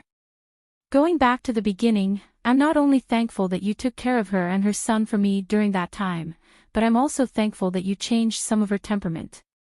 Hai lit another cigarette, and a trace of joy flashed across his handsome face. He said, "If she was still the daughter of a rich and powerful family in front of 13, it would be very difficult for me to find her cute side and have the impulse to end my single life, even if we had a son. In fact, she has always had a wonderful side in her heart, but it's a pity that she has been chosen as the crown princess since she was a child. She has lost her self-esteem, but has become more arrogant. Now, she is just showing her true side, and it has nothing to do with me. Speaking of which, maybe the child has a bigger impact. It has something to do with the child, but not as much as it has to do with you. You sound a little jealous. Sulu frowned and asked deliberately. No. Shi Qinghai laughed loudly and patted him on the shoulder. This is the charm of your personality. It's very difficult for you to make people feel negative emotions, and everyone who has been with you for a long time seems to become cuter like so you. Did he have the legendary charm of his personality that could affect the people around him? Sulu thought about the comments made by Mr. Shi in the car, and felt a little ashamed and proud. This feeling lasted until he sat in front of the dining table in the official residence of the president, and his dark eyebrows were raised higher than usual. Lieutenant Colonel Sulu, what are you so happy about? Can you share it with us? Or, would you like to share this plate of mashed potatoes with us first? That gentleman looks like he will be late for a long time, and I don't want the food I made to turn into a plate of ice later. Across the table, a lady in a light blue dress was holding a big bowl of mashed potatoes in her hand and putting them on an expensive antique porcelain plate. She looked at Sulu, who was deep in thought, and asked with a smile. Sulu suddenly woke up and nervously handed over the porcelain plate and said, "Madam, I just thought of something interesting."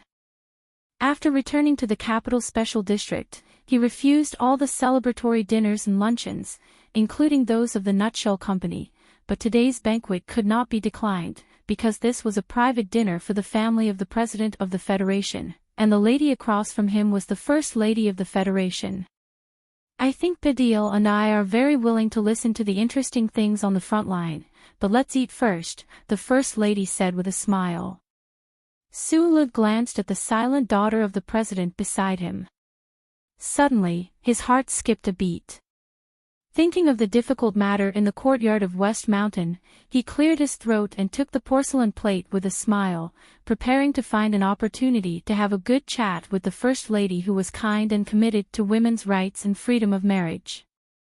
Although the president's official residence was open to the public on a fixed date, the public still retained a strong curiosity and desire to pry into the life of the first family.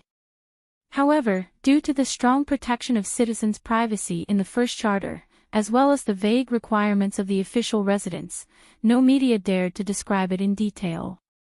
It should be known that Mr. President himself was a lawyer. With his personality, he might really do something like sue the media in his capacity as president. Therefore, the people of the Federation only had guesses about the daily life of the first family. Did the president eat Li Nguyen's summer specials every day? Was the anti-insect ring used by the dog raised by the First Lady really specially developed by Lin Fong? Would the First Lady never touch the pot she used to cook? When he was in Donglin, Sulu once had such a guess. Of course, now he was very clear that there was nothing special about the dinner at the president's official residence. The First Lady's cooking skills seemed to be inferior to his own. At least from the obvious burnt potato powder ring, he could see that the kitchen utensils she used were definitely not as high-tech as people imagined. The soft light enveloped the quiet dining table. Sulu suppressed his eating speed to cooperate with the president's family. This was the third time he had been invited to the president's official residence alone to enjoy a dinner personally cooked by the First Lady, but he was still nervous. No matter how thick his nerves were, he was still just an ordinary person.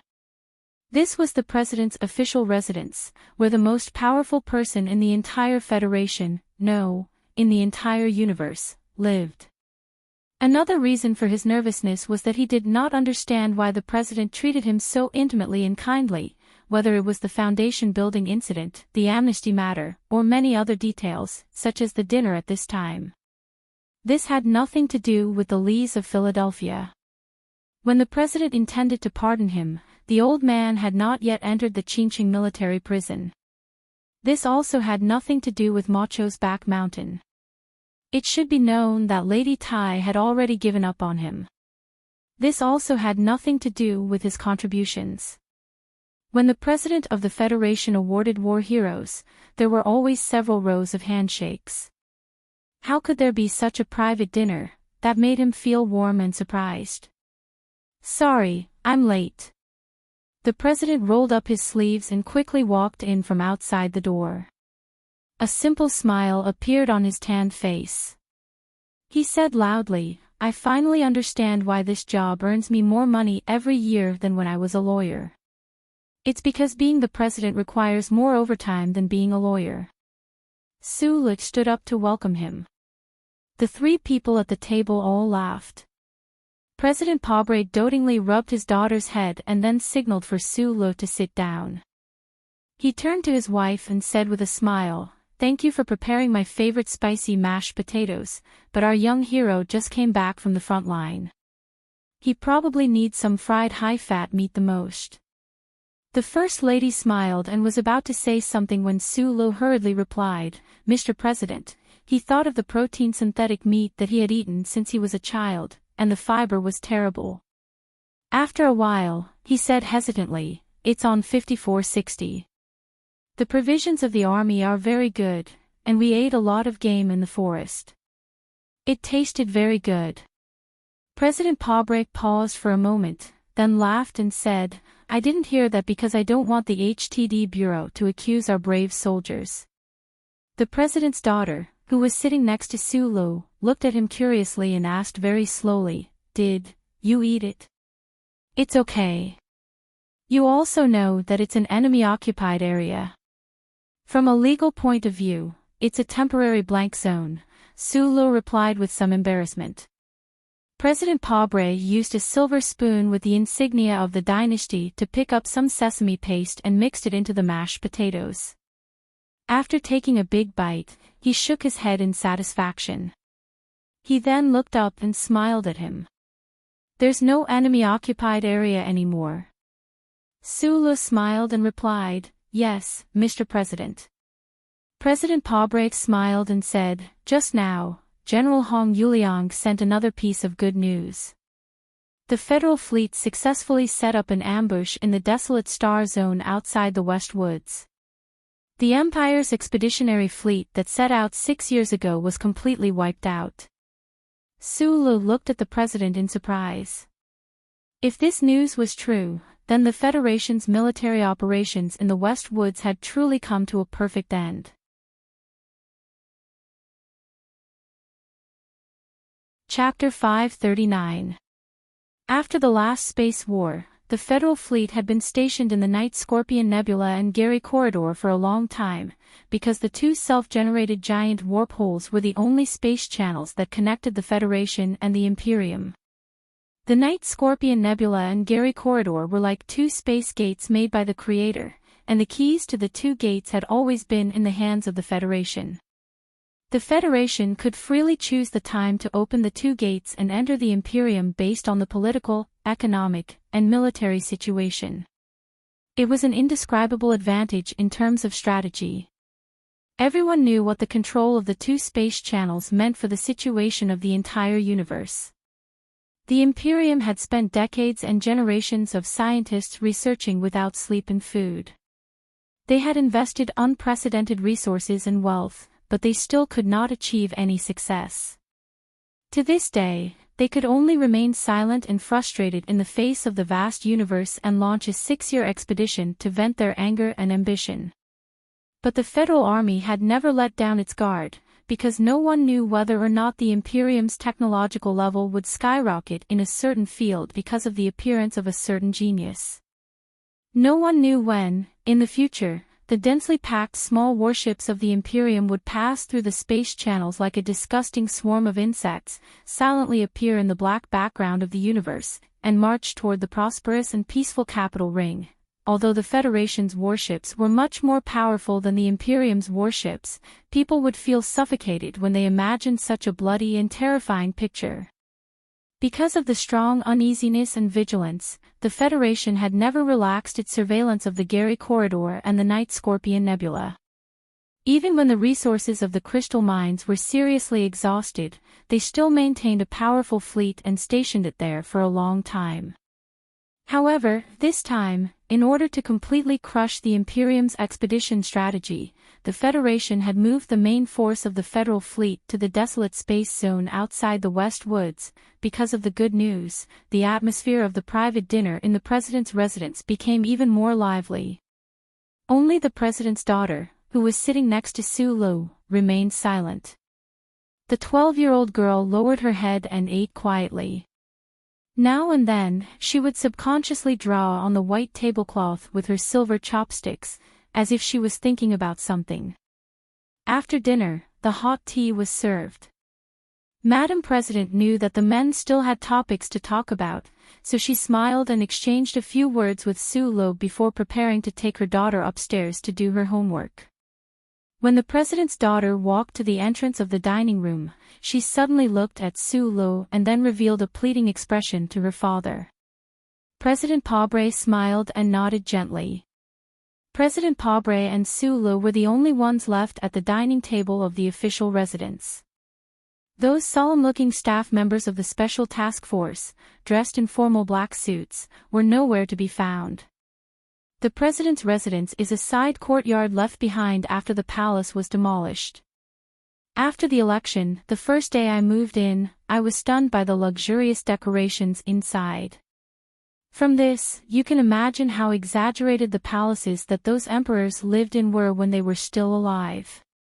President Pobre said slowly as he looked around the room at the famous oil paintings and wood carvings of the Du River. He picked up the silver cutlery in his hand, looked at Sulu, and continued, "The royal family uses these expensive cutlery, so naturally they have to distinguish themselves from the common people at the bottom. The cost of their meals is so high that the poor can never imitate them, so they can't eat like them." Sulu listened carefully, not knowing what the President wanted to say to him, or if it was just purely personal. The people who want the election process to be expensive the most are the powerful, so that the poor can't get the right to be elected. The people who want the judicial process to be expensive the most are the powerful, so that the poor can't win the case. The people who want the media to be expensive the most are also the powerful, so that the poor can't get the right to speak. President Pobre said with a serious expression, "The three elements that run through the spirit of the Charter, democracy, justice, and freedom of speech, all have a common characteristic in this environment, and that is the high cost of the process.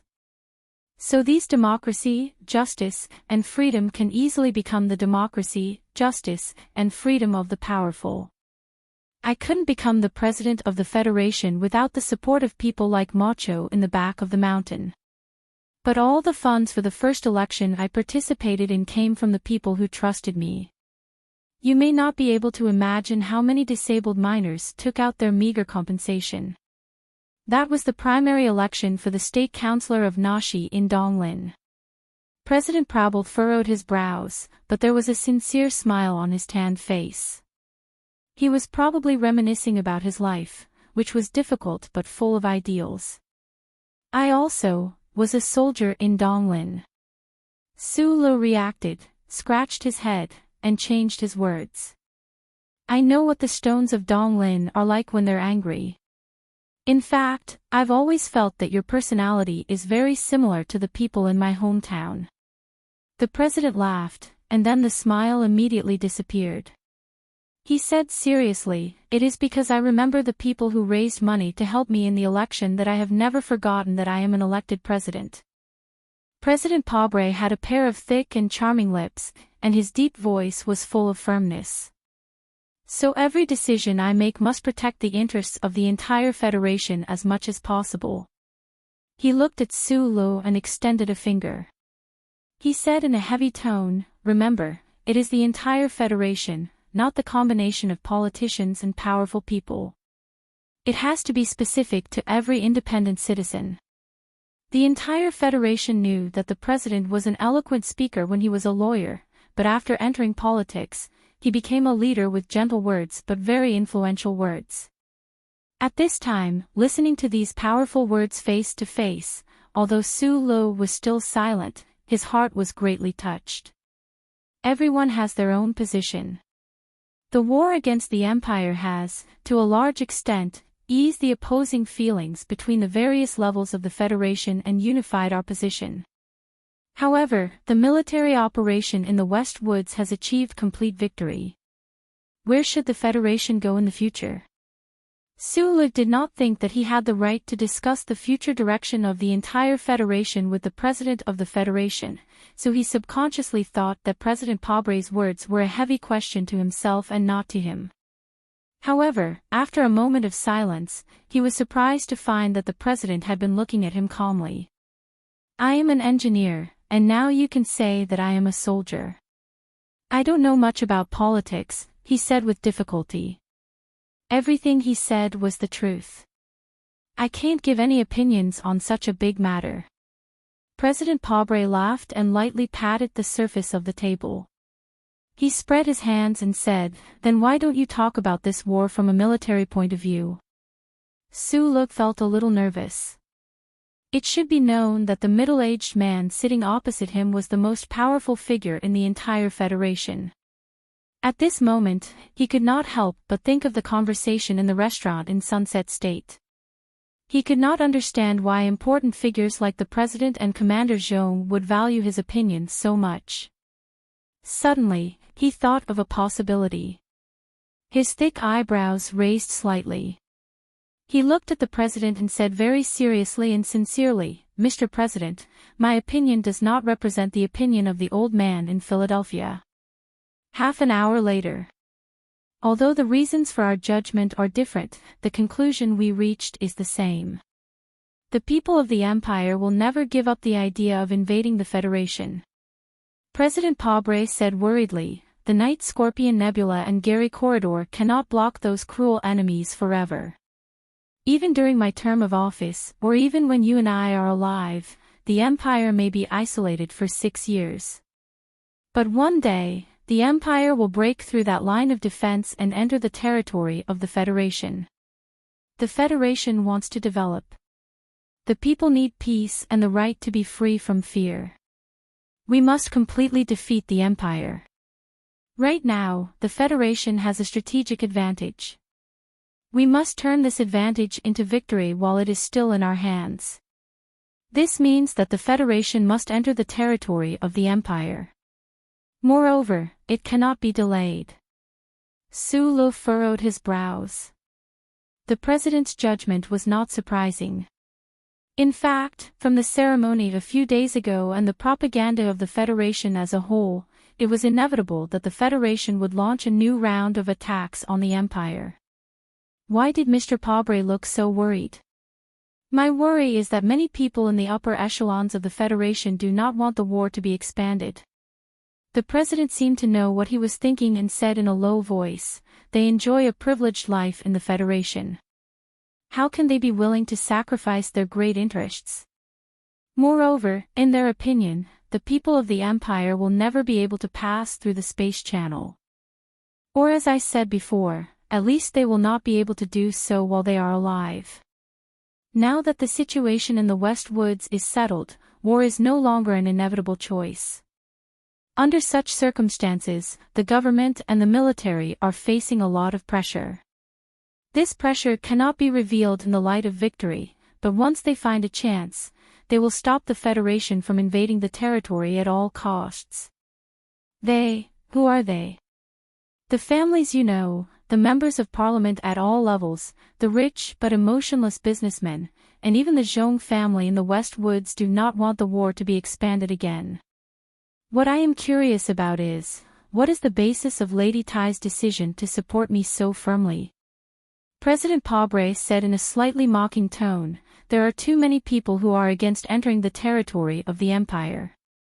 I can only say that, just like George Carlin once said, anyone who opposes changing the status quo, is immersed in the stale reality, and even forgets the foresight that their wisdom should produce, is a group of people with vested interests." "What can I do?"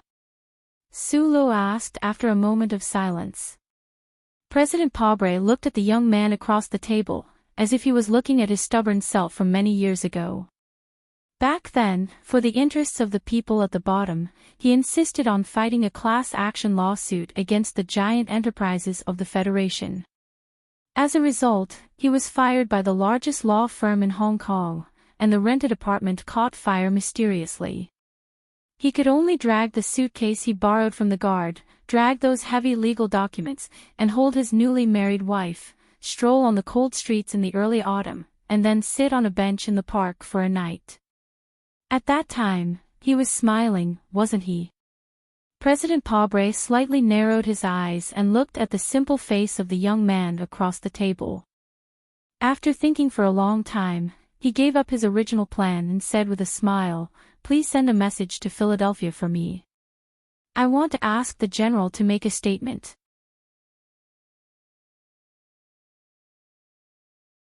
Chapter 540. The current situation seemed to be bright, but who would have thought that there were dark waves flowing underneath? After hearing Mr. President's words, Su-Luk fell into silence. The god of war, Li Pifu, was an anomaly in the political system of the Federation. Even though he had been living in Philadelphia for many years, no one dared to ignore his existence. In the hearts of hundreds of millions of people, he had an incomparably high status. Although he did not deliberately control the voice of countless subordinates, in fact, he controlled the voice of countless subordinates. If this old man casually said a few words by the lakeside, all the noises in the Federation would disappear. Even those families who had inherited the imperial court's legacy and had extremely strong influence in the shadows of history had to politely avoid him in these few decades, again and again. From this point of view, it was natural that Mr. President hoped to get the support of the Lees of Philadelphia through him to complete the Federation's plan to attack the homeland of the Empire. But for some reason, Su-Lu always felt that something was wrong. Maybe it was because Mr. President had said too much at this official residence banquet, but in the end, he had asked for too little. In fact, in his opinion, Mr. President should be able to find a better middleman to invite the old man from the lakeside of Philadelphia, such as his political partner, Lady Tai, who did not worry about the back of the mountain. Su-Lu looked at Mr. President on the opposite side of the table, and his thoughts drifted to other places. The most common and the most complicated political affairs in human history were indeed a bit too complicated for him. Until now, he still couldn't clearly sort out the many clues of this banquet conversation, and couldn't make his own judgment. However, he still wanted to help the big man on the opposite side of the table. A few days ago, Shi Qinghai said that he had a personality charm, but in his opinion, Mr. President had a kind of real personality charm. Maybe it was because they were both Donglin stones in their minds, or maybe it was because of what happened in the election, or maybe it was because Mr. President had shown a way of doing things that was absolutely different from ordinary politicians since he took office, but Su-Lu was definitely leaning towards Mr. President from a rational and emotional point of view. Actually, my relationship with the old man isn't as close as everyone thinks. At least, I'm definitely not his illegitimate child. Even Su-Lu himself did not find it funny. He scratched the back of his head awkwardly, and then his expression gradually calmed down. He looked at President Pobre and said seriously, "I will find a way to convey your thoughts to Lord War God." "Very good." Mr. President's voice was deep and his smile was sincere. "Next, I have another favor to ask of you." Su-Li's expression turned serious as he said, "Please instruct me." "It's not an instruction. It's just a request from a father." President Pobre laughed and took a piece of paper and an ink pen. He pushed them in front of Su-Lu and said with great interest, "My daughter wants very much to have the autograph of a war hero of the Federation, but she is too embarrassed to ask for it in person." Su-Lu took the paper and the pen in surprise. Feeling that his cheeks were a little hot, he lowered his head and signed his name carefully, wishing the silent first daughter of the Federation a happy life and a happy smile. "How's Miss Padil's health recently?" he asked with concern. Everyone knew that the president's biological daughter had autism when she was a child. "Much better, but she still doesn't want to talk and looks at the TV screen every day," President Pobre said with a smile. "Recently, she's been obsessed with the documentary called Team 7. Victory. Victory." The two words full of power echoed on all the inhabited planets of the Federation. Even the mining engineers who endured the cruel space environment on the remote mining planets had painted the words on the enormous and heavy engineering mechas. It was needless to say that the young students who traveled happily in the bright spring were repeating everything that happened on the front line with high frequency and looking forward to the greater victory that was to come. In different positions, the perspective of considering things was naturally completely different. The ordinary people of the Federation yearned for one victory after another, while the big shots who could really influence the direction of the Federation stood on their own standpoints and made decisions that were in line with their own interests. War consumed a lot of resources and money, which would put tremendous pressure on the Federation's economic system. If they continued to attack the homeland of the Imperium, how long could the Federation's production capacity withstand the wartime logistics supply? How long could the military enterprises add zeros to the government's debt last? Would the terrifying amount of energy allocated in advance be repaid in the war? Would the continuation of the war bring any real benefits to the Federation? Or in other words, would it bring any benefits to them? However, what President Pobre was worried about in the banquet in the official residence did not happen. Although the old man on the shore of Feiqing Lake was still silent, in the current frenzied atmosphere, those families who had opposing opinions on attacking the homeland of the Imperium, those rich capitalists and the politicians they supported, were also silent. Only silence. All the states of the Federation organized a grand welcome ceremony to welcome the brave soldiers who returned from the front line. The programs on the Federation's TV and those private TV stations were full of interviews with the soldiers and realistic and cruel battlefield recordings. Various entertainment channels began to broadcast a large number of military-themed TV series. Channel 23 of the Federation directly began to replay the first episode of Full Metal Rush. In order to cater to the psychological needs of the people to celebrate the victory, from the political world to the literary world, to the academic world, and so on, everyone was doing the same. However, all of this could not stop the people of the Federation from aiming the remote control in their hands at the news channel of the Federation on this night. Because it was time for the annual Nebula Awards ceremony, tonight was the live broadcast of the awards ceremony of the literature and art category. The Nebula Award was an official award of the Federation, and the award covered all aspects of society. In previous years, the most eye-catching awards were undoubtedly the literature and art category, which was full of stars, but it was only eye-catching. In terms of importance, it was definitely not as important as the academic awards that had been given out 3 days ago. However, the atmosphere tonight was obviously different.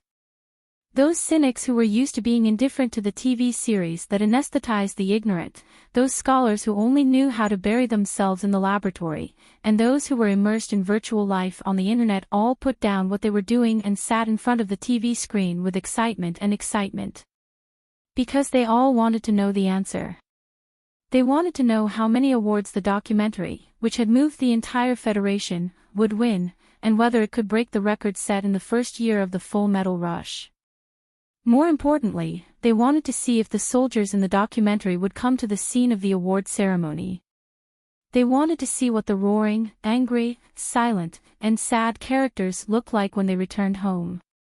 The documentary, Team 7, which was produced by the Jinxing Documentary Film Factory of the Ministry of Defense and aired exclusively on the news channel of the Federation, was nominated for all the awards it could be nominated for, including Best Photography, Best Editing, Best Soundtrack, Best Film and Television Song, Best Soundtrack, Best Female Singer, Best Director. This documentary was not nominated for the Best Original Script or Adapted Script award because it was a real story, and no one could write such a realistic script. Team 7 was also not nominated for any acting award because there were no actors in it, only real soldiers. Including almost all the nominations, Team 7 was naturally nominated for the Best Documentary Film Award, but what shocked the entire Federation and more than 3,000 members of the jury was that Team 7 was actually nominated for the Best Film Award. A documentary was actually nominated for the Best Film Award, which was something that had never happened in the long history of the Nebula Awards. After the shortlist was released, the Federation's press was in an uproar, but strangely, there was no harsh criticism or ridicule. There was only a wave of amazement and puzzlement. A member of the jury admitted in an interview with the official broadcasting agency anonymously that he had indeed filled in the name of Team 7 on the list of nominees for the best movie. However, at that time, he had been moved by the documentary and suddenly had a strong impulse. He did not expect that more members of the jury would do the same thing. The George Carlin Foundation Arts Center in the Southern District of the capital officially became the venue of the Federation's Nebula Award ceremony 2 years ago. This decision was made by President Pobre himself. At first, it was to appease the angry protesting students, but now it had become the shortest, historical tradition of the Federation, and no one was not used to it. Outside the large building of the Foundation Literature and Arts Center, thousands of people were excitedly waiting outside the cordon. Their eyes were collectively fixed on the huge light screen above the building. Those blazing eyes seemed to want to melt the picture on the light screen. The red carpet ceremony was over. They had already fainted from the excitement of cheering for their favorite stars, but at this moment, they were still waiting here, happily waiting for the results of the award ceremony. It seemed that tonight, the entire Federation was looking forward to the results. Inside the central building, a light blue and soft three-dimensional light enveloped the spacious stage. It was empty. There were no award-winning actors or enthusiastic hosts. There was only a pillar of light formed by the blue light, and on top of it, words slowly appeared that left a deep impression. These words were the speech written by General Miles in the last episode of the documentary, Team 7. The art museum, which could accommodate thousands of people, was already full. The gorgeous stars of the Federation and the giants of the film and television industry were sitting in their seats. They were not smiling and leaning around to greet people as usual. Instead, they were looking at the stage seriously. It was quiet on and off the stage. Only the breathing of thousands of people could be heard. In this silence and waiting, the melodious sound of a zither came. It was faint and beautiful, falling from the sky and falling on people's clothes and hair, adding a sense of harmony. In the sound of the zither, a beautiful girl that no one expected appeared in the blue light column. She gently clenched her fists and looked at the light in the sky, as if she was looking into the distance. She began to sing softly. Jian Shuier, the national girl who had disappeared from the public for a long time, sang the ending song of the documentary, Team 7, a mixture of sadness and sunshine, opening the curtain of the Nebula Awards ceremony.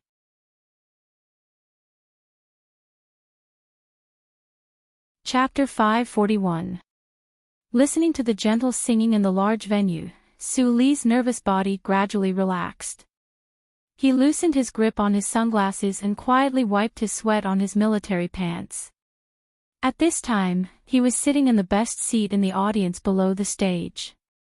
Around him were all celebrities that he could only see on TV. Nowadays, he was not nervous because of this, but it was his first time attending this kind of event, so it was inevitable that he felt very uncomfortable. Being a military officer or an engineer was not compatible with this brilliant world of literature and art. He had never thought of attending the Nebula Award ceremony. However, as a war hero deliberately promoted by the federal government, he had to do some role-playing.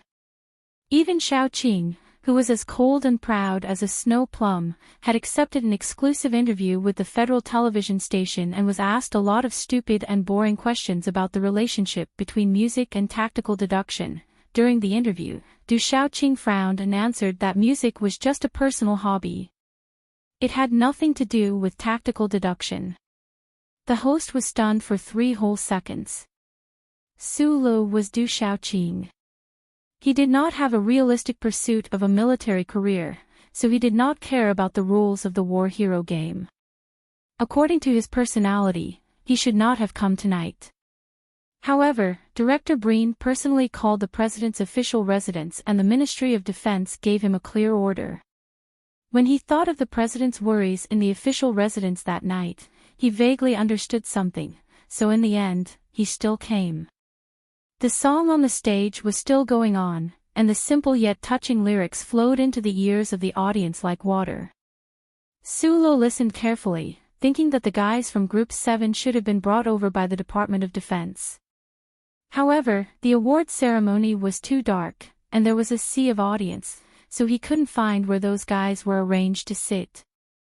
In the front right was Bai Ziming, the director and producer chosen by the Venus Documentary Film Studio.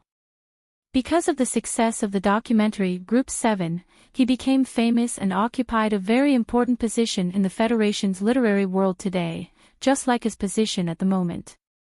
In the back right was an acquaintance, Sister Tong, whom he had not seen in a long time. However, the seat on the right had always been empty. Sulu had already guessed something from these details, so he was not too surprised by Jian Shui's surprising appearance on the stage. It was just one song. In the blue light screen that was like the background of the universe, Jian Shui, who was wearing a soft linen dress, left quietly. She did not greet the guests below the stage or the audience in front of the TV screen. Just like her voice in the ending song, she entered in perfect harmony and softly, and then silently disappeared, as if she had never appeared. The lights of the awards ceremony gradually brightened. Sulu finally felt the curious and suspicious gazes of the VIPs around him. He lowered his head slightly and put on the sunglasses. Wearing sunglasses indoors was something that only those middle-aged artistic men would do. Even those middle-aged artistic men would smile or reveal their true colors in such a grand award ceremony. Therefore, when he put on the sunglasses, he attracted more attention. The guests around him began to whisper. Several female stars had excited expressions on their faces. They probably guessed his identity. After all, whether it was in the news or in the documentary, people had only seen him wearing sunglasses. They were very familiar with his outfit. The appearance of the female host of the awards ceremony on the stage calmed down the commotion in the audience. After all, it was a live broadcast. The guests had to pay attention to their manners. The female host of the awards ceremony was called Koining. She was the best actress of the Federation's Autumn Literary Award 2 years ago. It was during that awards ceremony that she was so excited that she cried but still did not lose her humor. She won the praise and love of many people in the Federation. She also won the appreciation of the director of the Federation's news channel. The news channel tailor-made a brand new late-night talk show for her and successfully pushed her to the position of host. Everyone, I am Koining. Welcome to the awards ceremony of the Nebula Award for Arts and Culture. The awards ceremony is a process that makes people in this industry excited, distressed, and even tormented. Everyone, welcome to the battlefield without the sound of guns. There was a burst of laughter in the audience. But in my opinion, the real sound of guns might win the biggest victory tonight. Koining was wearing a light black low-cut dress. She was very charming. She gently brushed her hair and said casually, pointing out the biggest focus of today's awards ceremony, the documentary. She continued to speak to the entire audience in the Federation. When I received the only award in my life, I once shouted to the air, Miss Jian Shuier, come back, because people need you. In the end, it seems that the heavens heard my call, so, she really did come back. Koining turned to the empty electric beam curtain wall behind her and shrugged exaggeratedly. Unfortunately, she left again. There was a burst of laughter in the audience. Of course, we all know that Miss Jian Shuier wouldn't stand on the stage again because she heard my call. Koining turned to the audience and said with a smile, we all know why she appeared tonight. It's because of a documentary that made many people laugh and cry. The director of this documentary, Mr. Bai Ziming, is sitting below. Mr. Bai Ziming, you don't need to stand up and greet everyone, because I believe you need to thank a lot of people tonight. I'm worried that you will finish your thank you speech too early and then stand on the stage without saying anything, wasting the precious speaking time of the news channel. Kuining looked seriously at the audience below the stage and said, which naturally attracted a burst of laughter. The opening speech seems a bit too long, but the director of the news channel allowed me to speak freely, actually less than you think. The amiable and interesting hostess shrugged and said, actually, the reason why I'm talking about Miss Jian Shui and the documentary, Team 7, is because I want to announce the winner of the Best Film Song Award today. The winner is, well, this song doesn't seem to have an official name, it is, the ending song of Team 7. Songwriter and singer, Miss Jian Shui. The venue was quiet for a while, as if they didn't expect the climax of the award ceremony to appear from the beginning. Then a burst of thunderous applause broke out. This applause was for the legendary Jian Shui, who had already left the world, and for the documentary that had won countless praises.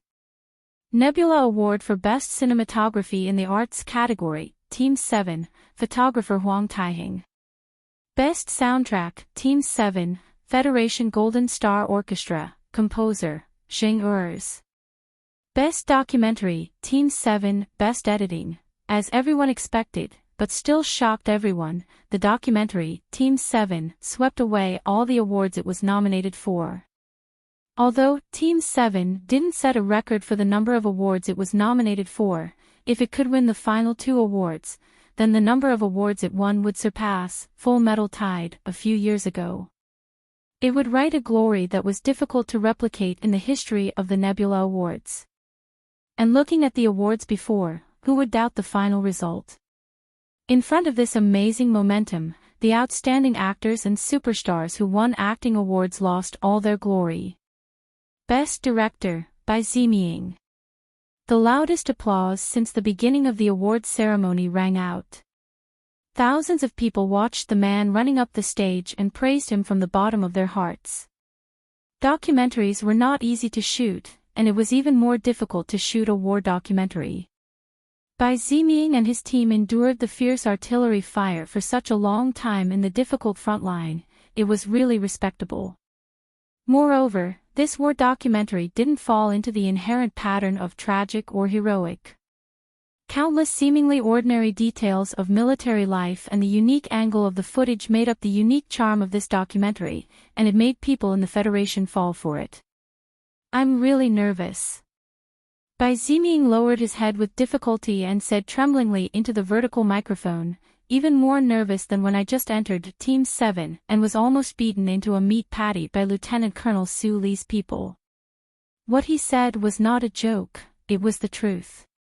However, the guests at the awards ceremony and the hundreds of millions of people in front of the TV screen laughed loudly. This is the 4th time I'm on stage today. Although I value the Best Director award the most, the editing and dubbing awards in front of me, like the host said, used up all my gratitude list. I have already disturbed my Father in heaven, I can't disturb my father's father, or even my ancestors. After the nervousness, Bai Ziming began to get excited. He said with a trembling voice, so, I'm just going to briefly talk about the reason and feelings of shooting this documentary. He raised the award with his right hand and said to the guests below the stage, I asked them, why are you fighting? They said, because the enemy is there. Someone asked me, why am I taking the risk to shoot with the hostility and incomprehension of Team 7 at the beginning? My answer is, because, the soldiers who are fighting in blood for everyone to live a peaceful and happy life in the Federation are there. Hearing Bai Ziming's emotional words, the awards ceremony quieted down. A solemn atmosphere enveloped the entire venue. Everyone was moved. At this moment, a sarcastic voice disturbed the atmosphere. In an inconspicuous corner of the auditorium, someone shouted angrily, "You stole my line. I'm going to say it again when I'm on stage." There was a huge uproar in the venue. The guests looked for the source of the voice in shock. Some of the more impatient people even stood up from their seats. The director of the news channel quickly adjusted the lights and illuminated the dark corner. There were dozens of Federation soldiers sitting neatly there. They were wearing dark green formal military uniforms, and on their chests was a variegated medal with the number of the 17th Mechanic Division of the Federation's 1st Military Region. They were tall and straight, but their expressions were obviously a bit awkward because of the shout of one of their companions. Team 7. It's Team 7. So, they really came to the awards ceremony. Thousands of guests looked at the soldiers in the corner in surprise and talked excitedly. Then, without knowing who started it, applause sounded like heavy rain, mixed with cheerful laughter and exciting whistles. For a moment, the entire venue was in a riot.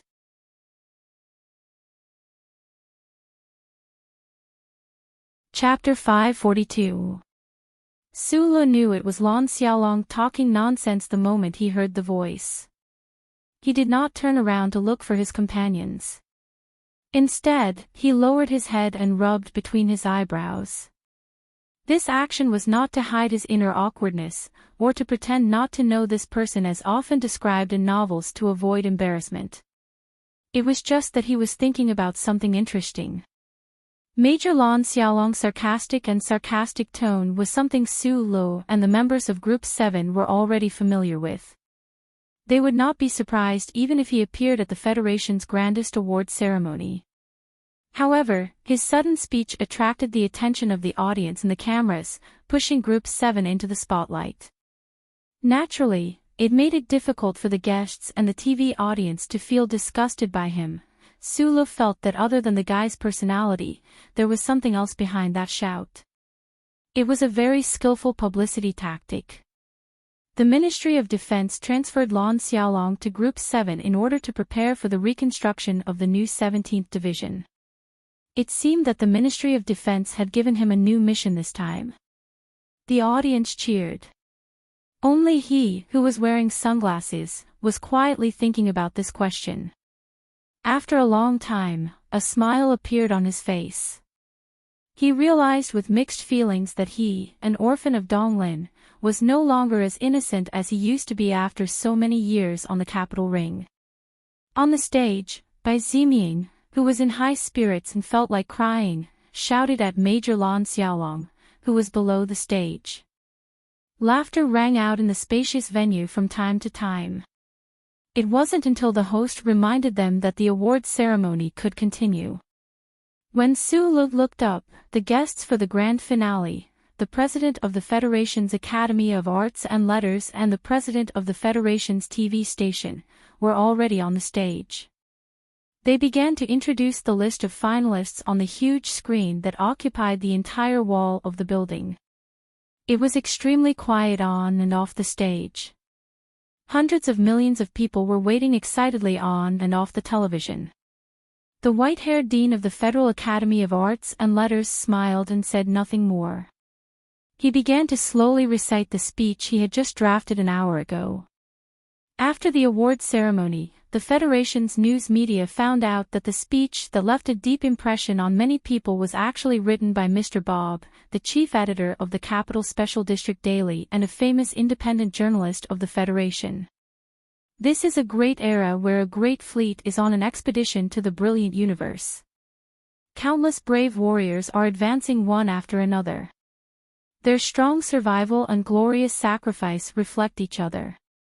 Behind the great era, the price of protein meat rises again, the uncle next door loses his job, the business of the underground casino deteriorates, the guardians increase, the aunt next door gets a raise, and the daughter worries about her poor results in the spring exam and her pocket money.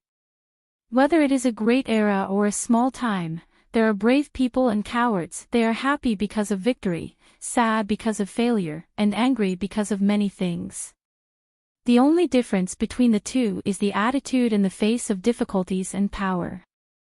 When the brave are enraged, they cast their own flesh and blood into a sharp sword, unsheathing it and facing a stronger opponent. When the cowards are angry, they build a black brick of their emotions and sneak behind the weak. In an incorrigible society, there must be many heroes who stare at the children, and these children grow up under the stare at other children, and then hold the black brick behind their backs tightly. The selection committee chose this film with great courage because this film tells us how lucky we are. This society is not incorrigible, because there are many truly brave angry people like these warriors around us. Whether it is the filmmaker or the actors, they have all achieved true bravery. Perhaps some people think that these warriors are not actors, but I insist that life itself is a drama in a sense. What we need to do is to play our roles and live carefully but with great courage. The drama of life cannot be rehearsed, so we must have no regrets. After the director finished reading the speech, he closed the script and smiled at the quiet crowd below the stage.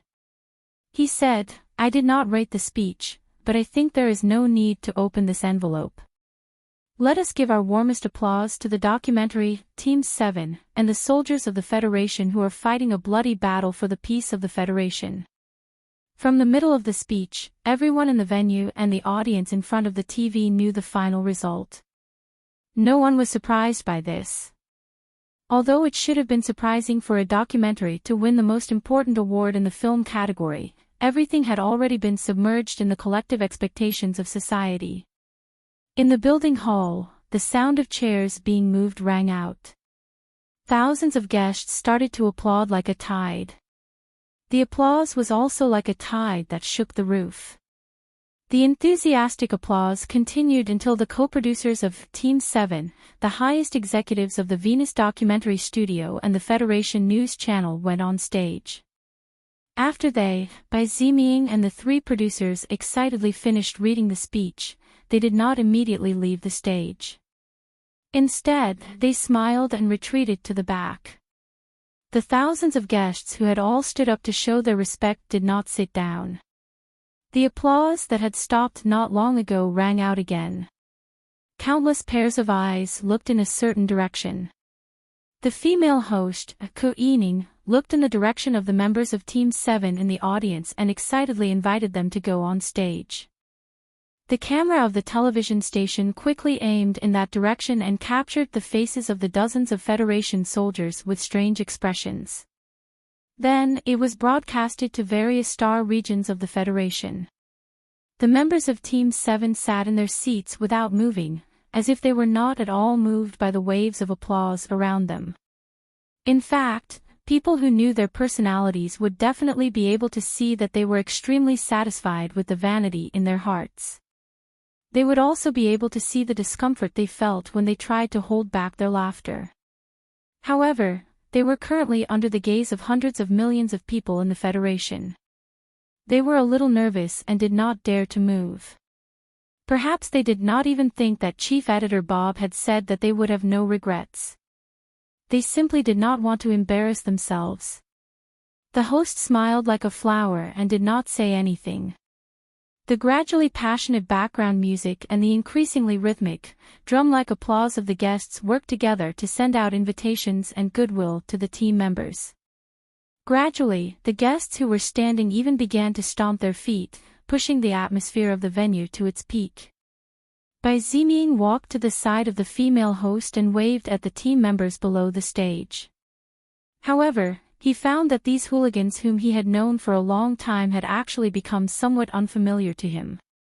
Their military postures were standard, and their discipline was so strict that it was as if they had become Division Commander Du Shaoqing's subordinates. After being slightly stunned, he finally thought of something. He looked at Su Li's seat with a big laugh and waved his arms furiously. Su Li did not wear the sunglasses because he wanted to play the role of a famous ice general like Division Commander Du Shaoqing. Under such circumstances, he had long been mentally prepared to go on stage. However, the thickest nerves in the universe in his body were about to be burned out by the blazing gazes of the female celebrities and celebrities around him. As a result, his movements were so sluggish that it was as if he could not walk properly. In the midst of these seemingly tangible gazes and deafening applause, he finally stood up with difficulty and finally took off his sunglasses in front of the public for the first time. Seeing the familiar back of their leader appear in front of them, the members of Team 7 who had persisted for a long time heaved a sigh of relief. With a bang, they collectively stood up and began to line up on stage. At the end of the corridor of the Army General Hospital, there was a quiet and luxurious special ward. When the glass window was pushed open, one could see the trees in the deep spring just like in the past. Every spring, the trees would grow almost the same green leaves, and finally turn into a familiar forest. There were no visible changes at all, and no onlookers could detect that they had aged. Bai Yulan glanced at the dense leaves illuminated by the street lights outside the window. He turned around and looked at his parents who had been sleeping on the hospital bed for many years. His parents had been poisoned by a gas leak many years ago. They had been in a coma and had never woken up. There were no changes, just like the trees outside the window. Usually, when Bai Yulan came to the hospital to watch over his parents, his mood would always be a little gloomy. However, he was in a good mood today.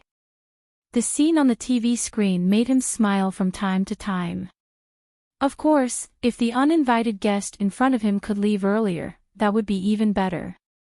Mr. Bai Yulan, I really want to know why you refused the long-term medical assistance provided by the Air Route Medical Foundation. It seems that your parents really need this assistance. A slightly chubby middle-aged man wiped the sweat on his forehead and asked with a smile.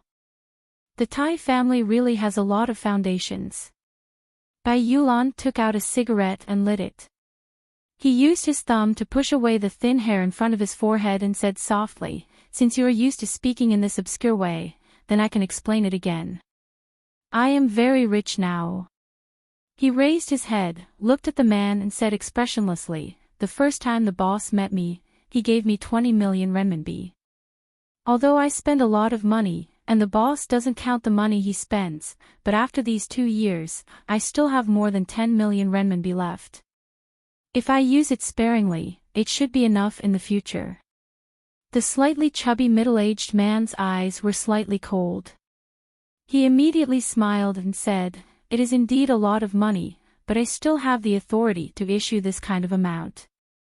You must know that I am in charge of the account signing, and I directly serve Secretary Shin. You still refuse to sign this account. I am under a lot of pressure. Can you tell me who your boss is?" From the beginning to the end, this foundation's agent didn't have any threatening words or strong actions, but his understatement revealed that the power he served was absolutely superior and powerful in the Federation. Bai Yulan's thin eyebrows slightly raised. Her face was covered with smoke. She smiled and asked, "You are new, right?" The slightly chubby middle-aged man was stunned. "The lieutenant colonel hiding behind the crowd is my boss." Bai Yulan pointed at the award ceremony on the TV and said, "My human relations is with the 17th Division, which used to be the 7th Division." It was quiet in the ward. Only the sound of the thick leaves rustling in the night wind could be heard. The fund agent took out a silk handkerchief and wiped the sweat on his forehead again. He said in a hoarse voice, "I'm sorry, I just took over the business last month. There might be some mistakes in the connection. Sorry to disturb you." The man neatly walked to the door of the ward. When he was about to leave, he politely said, "I don't have the authority to deal with your business. It may be handled by Secretary Shin himself." Bai Yulan didn't pay attention to him. She turned around and looked out of the window. She flicked the cigarette ash onto the thick green leaves that stretched towards the window lattice.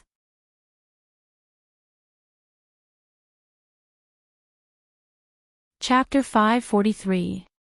On this night, the people on the night shift couldn't watch the Nebula Award ceremony. Naturally, it was unfortunate. A middle-aged female nurse in the corridor outside the ward had a troubled expression on her face, but it had nothing to do with this. She looked at the smoke coming out from the crack of the door and frowned. She seemed to be hesitating whether or not to push the door open and stop the other party. As medical staff, they knew very well what kind of place the Army General Hospital was. An ordinary old man in a blue and white hospital gown strolling under the shade of a tree was an old military commander with outstanding military achievements. The woman waiting in the obstetrics and gynecology department was the daughter-in-law of the New Moon Base's commander. Big shots in the political world often came to the hospital for treatment or rest. In this place, any ordinary person could be in existence that they absolutely couldn't afford to offend. The officer smoking in the ward didn't seem to have any background, but he was able to book the intensive care unit for so many years and hire 6 special nurses. This kind of eccentric person with a lot of money, she didn't dare to offend him. At this moment, a young female nurse in her 20s walked over. Seeing the smoke in the ward, she frowned and asked unhappily, "He's smoking again." On the television screen, Lon Xiaolong, who was wearing a neat military uniform, was speaking as an unofficial spokesperson to the guests below the stage and the audience outside the camera. He represented the entire Group 7 and said those golden words that made people's blood boil and goosebumps rise. Bai Magnolia, who was sitting by the bed, had a cigarette in his mouth. He turned around and looked at his old father who was sleeping soundly. He suddenly took out the cigarette and blew a puff of smoke in his old father's face. He had a strange smile on his face as he thought to himself, "I wonder if you can smell the smell of this cigarette when you're unconscious." By Magnolia's ladle-like smell was the true embodiment of his strange personality. He never cared about what others thought of him. Naturally, he didn't think that blowing a smoke ring in the face of an unconscious and seriously ill old man would be strange and disrespectful. When the young nurse opened the door to the ward, she saw this scene. Her beautiful eyebrows furrowed and she scolded him in a low voice, "No smoking." Bai Yulan's gaze turned cold, as if a sharp knife had been unsheathed. When she turned around and saw that the person who had spoken was her, the sharpness in her eyes gradually disappeared. The young nurse had been in charge of this ward for more than 3 years. In these 3 years, he had never asked for her name. He had never even thought of asking for her name. He was too lazy to interact with the ordinary people in this society. However, perhaps it was because he was in a good mood tonight, or perhaps it was because of some other reason, he suddenly opened his mouth and said, "Have you always been this fierce?" The young nurse was stunned. Everyone in the hospital knew that this delicate yet frightening man never spoke to anyone other than to pay money and ask the doctor about his condition. She had never heard his voice before, but today, he actually spoke. How am I fierce?" The young nurse suddenly became nervous and stuttered. Bai Yulan smiled and continued to watch. On the TV screen, those familiar companions were standing on the stage uneasily. Standing under the spotlight, Su Luch stood silently in the crowd as usual. However, today, he was not wearing sunglasses. His small eyes were full of spirit, sincere and amiable. At this moment, there must be countless people in the Federation staring at this plain and ordinary face, Bai Yulan thought silently. Perhaps those people were like her, staring at the national girl behind him who wore a white veil that covered most of her face, just like when she was singing. 3 years ago, when I brought this guy to this hospital for the first time, you yelled at him to put out his cigarette. Bai Yulan pointed at Su Lo on the TV screen and said, "In the Federation, there are fewer and fewer people who dare to do that to him, so I think that you are a very fierce woman by nature." The young nurse was stunned. She turned around to look at the TV screen and said doubtfully, "I have seen this person before.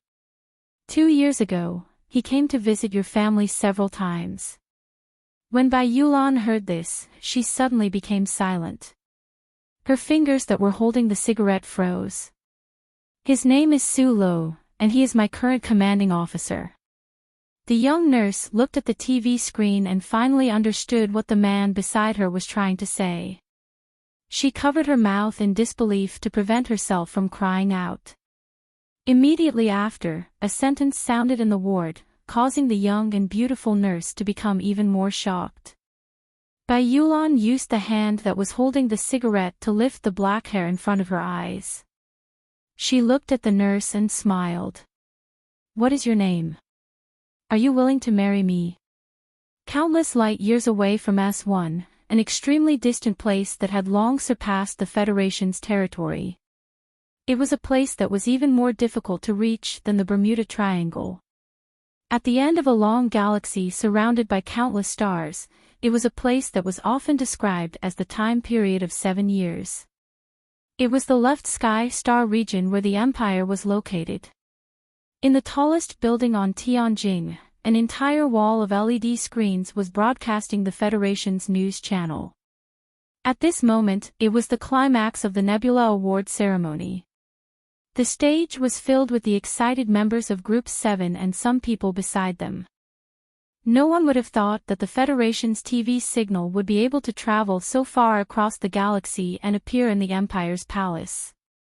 Even more so, no one would have thought that the middle-aged man sitting in front of the sunflower oil painting screen would be silently watching all of this. The normal standard TV signal extended to the Empire's star region through the Gary Corridor space channel. Although it took the opportunity to travel through the long universe, the signal degradation was extremely serious. The Empire spent a lot of effort to successfully restore the data of these signals and send them to the military, the Royal Intelligence Agency, and the Imperial Palace that was held high in the clouds by giant alloy pillars. However, this kind of data restoration was still not complete.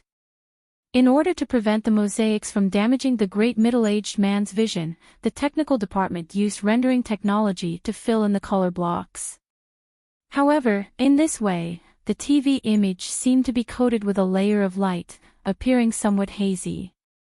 It was as if another world was illusory, as if it could not be touched with one's hand. In front of the exaggerated and golden sunflower oil painting screen, the highest ruler of the Empire still only left the lowly servant and the young officer kneeling on the ground with his back. This back was still valiant and filled with a chilling sense of oppression. The Emperor of the Empire stared at the scene of the award ceremony on the screen of light. He stared at the national girl at the back of the crowd whose beautiful hair and face were completely hidden in the shadow of her hat. He stared at her left wrist and was silent for a long time before he suddenly sighed softly. His left hand rested on the back of the soft chair, slowly and silently tapping on the expensive Ladei calf leather. Below his fingertips was a vine stained with old bloodstains. "I've always been thinking that since the Expeditionary Army was unable to capture this little girl, I don't know if I'll ever see her appear in front of me again in my lifetime. Of course, whether she's dead or alive." The Emperor of the Empire spoke in a calm tone, but his words were filled with a strong sense of unwillingness and mockery. Hui Chaoshi, who was kneeling on one knee behind the screen, could only remain silent. He did not need to be like the other officials and generals, constantly fawning over the Emperor's emotions. The Federation was under the protection of the glory of the Charter. Even though the military's research had already achieved a breakthrough, he still did not dare to promise that he could infiltrate the Federation, capture or kill this girl, and bring back the bracelet. "I approve of your plan," the middle-aged man in front of the screen said calmly. The Expeditionary Army was completely wiped out. The people of the Federation will have to pay a corresponding price for this. I will not ask for interest from them, but I will definitely make them suffer. "Yes, Your Majesty." Hui Chaoshi thought of the plan jointly formulated by the military and the Royal Intelligence Agency. Even though he was calm and strong, he could not help but feel his heart beat faster. Walking out of the Imperial Palace, his military boots stepped on the self-propelled track leading to the military. His thin, even short figure was silent the entire way. When he passed through the security gate to undergo the strict inspection, there was not the slightest expression on his face. This was because he had been thinking about a certain question these days. He was thinking about the true reason behind the Emperor's decision back then. That female star of the Federation called Jian Shuai, what was so special about her that was worth paying attention to? What was the significance of the bracelet on her wrist? Regarding this point, the Emperor had never discussed it, and no one dared to ask him. Thousands of Empire's soldiers had shed blood in foreign lands because of this inexplicable reason. Huai Caoshi's emotions were not as calm as they appeared on the surface. Previously, he had also watched the broadcast of the Federation's awards ceremony. He had no interest in this kind of ceremony that was full of the Federation's unique hypocrisy and propaganda flavor. All of his attention was on Jian Shui'er. He also noticed the young lieutenant colonel of the Federation in front of Jian Shui'er. According to the Royal Intelligence Agency's intelligence, this person should be a war hero that the federal military focused on cultivating. He should have a complicated relationship with the Empire's biggest enemy in Philadelphia. However, the Emperor and him did not pay too much attention to Su Lu. For people of high status like them, this kind of person was really too insignificant. Deep underground of the Empire's military headquarters. It is my honor to report that the test of the new mecha has been completed. Regarding this, we are very grateful that you personally tested the mecha. A scientist's expression was humble but extremely excited as he reported. Hearing this very important good news, Huai Caoshi, who had a cold expression, finally showed a trace of a smile. The Minister of Military Affairs, Prince Bo Wu, looked at him with a smile and said, "The success of the joint microengine technology in reality is due to your great contribution. His Majesty has given the naming rights to you. It seems that before you depart, you should quickly think of a better-sounding name." The entire universe knew that His Majesty the Emperor favored this young officer. Prince Bo Wu did not feel any jealousy in his heart. In fact, other than this young officer, there was no one more suitable to name the most advanced mecha of the Empire. Wolf Fong. Huai Caoshi did not think too much and directly answered. The excited researchers were stunned. The chief scientist of the mecha development said with a trembling voice, "Although it is quite common, it is very suitable for the new mecha's combat style. You don't have to explain. I know this name is very common." Huai Caoshi narrowed his eyes and said, "But in my opinion, mecha are used for battle. The name does not matter. P.S. I've been writing seriously recently." "I know. I didn't want to ask for votes, but I felt that it would look much better to be in the top 10 of the monthly votes list. That's why I'm seriously asking for votes. I still have some left, so please give me a few. Thank you very much. PS2, I seriously recommend Skeleton's new book, Armed Storm. I should have released it many days ago, but I was so busy that I completely forgot about it. It's a very popular book, and it has always been the #1 on the new book list. If I were to release it now, it would be a bit awkward. I hope he also forgot about it." Here is the official advertising message. Wang Tong was about to embark on a youthful and beautiful university life, but what awaited him was the contract to sell himself to Norton. Norton was attacked by a large number of Zergs, and its defense was instantly reduced to nothing. What awaited Wang Tong was the harsh environment of 5 times the gravity, the ravaging of Zergs, the lack of food and water, isolation and helplessness, the mysterious space crystal, the power of the Blade Warrior. The 256-point ultimate tactics of the Blade. Wang Tong had to fight for his life against an honest and low-level robot and a ghost who was full of nonsense. Skeleton would like to share with you a story filled with passion and passion. The new book, Armed Storm, book number 1562523.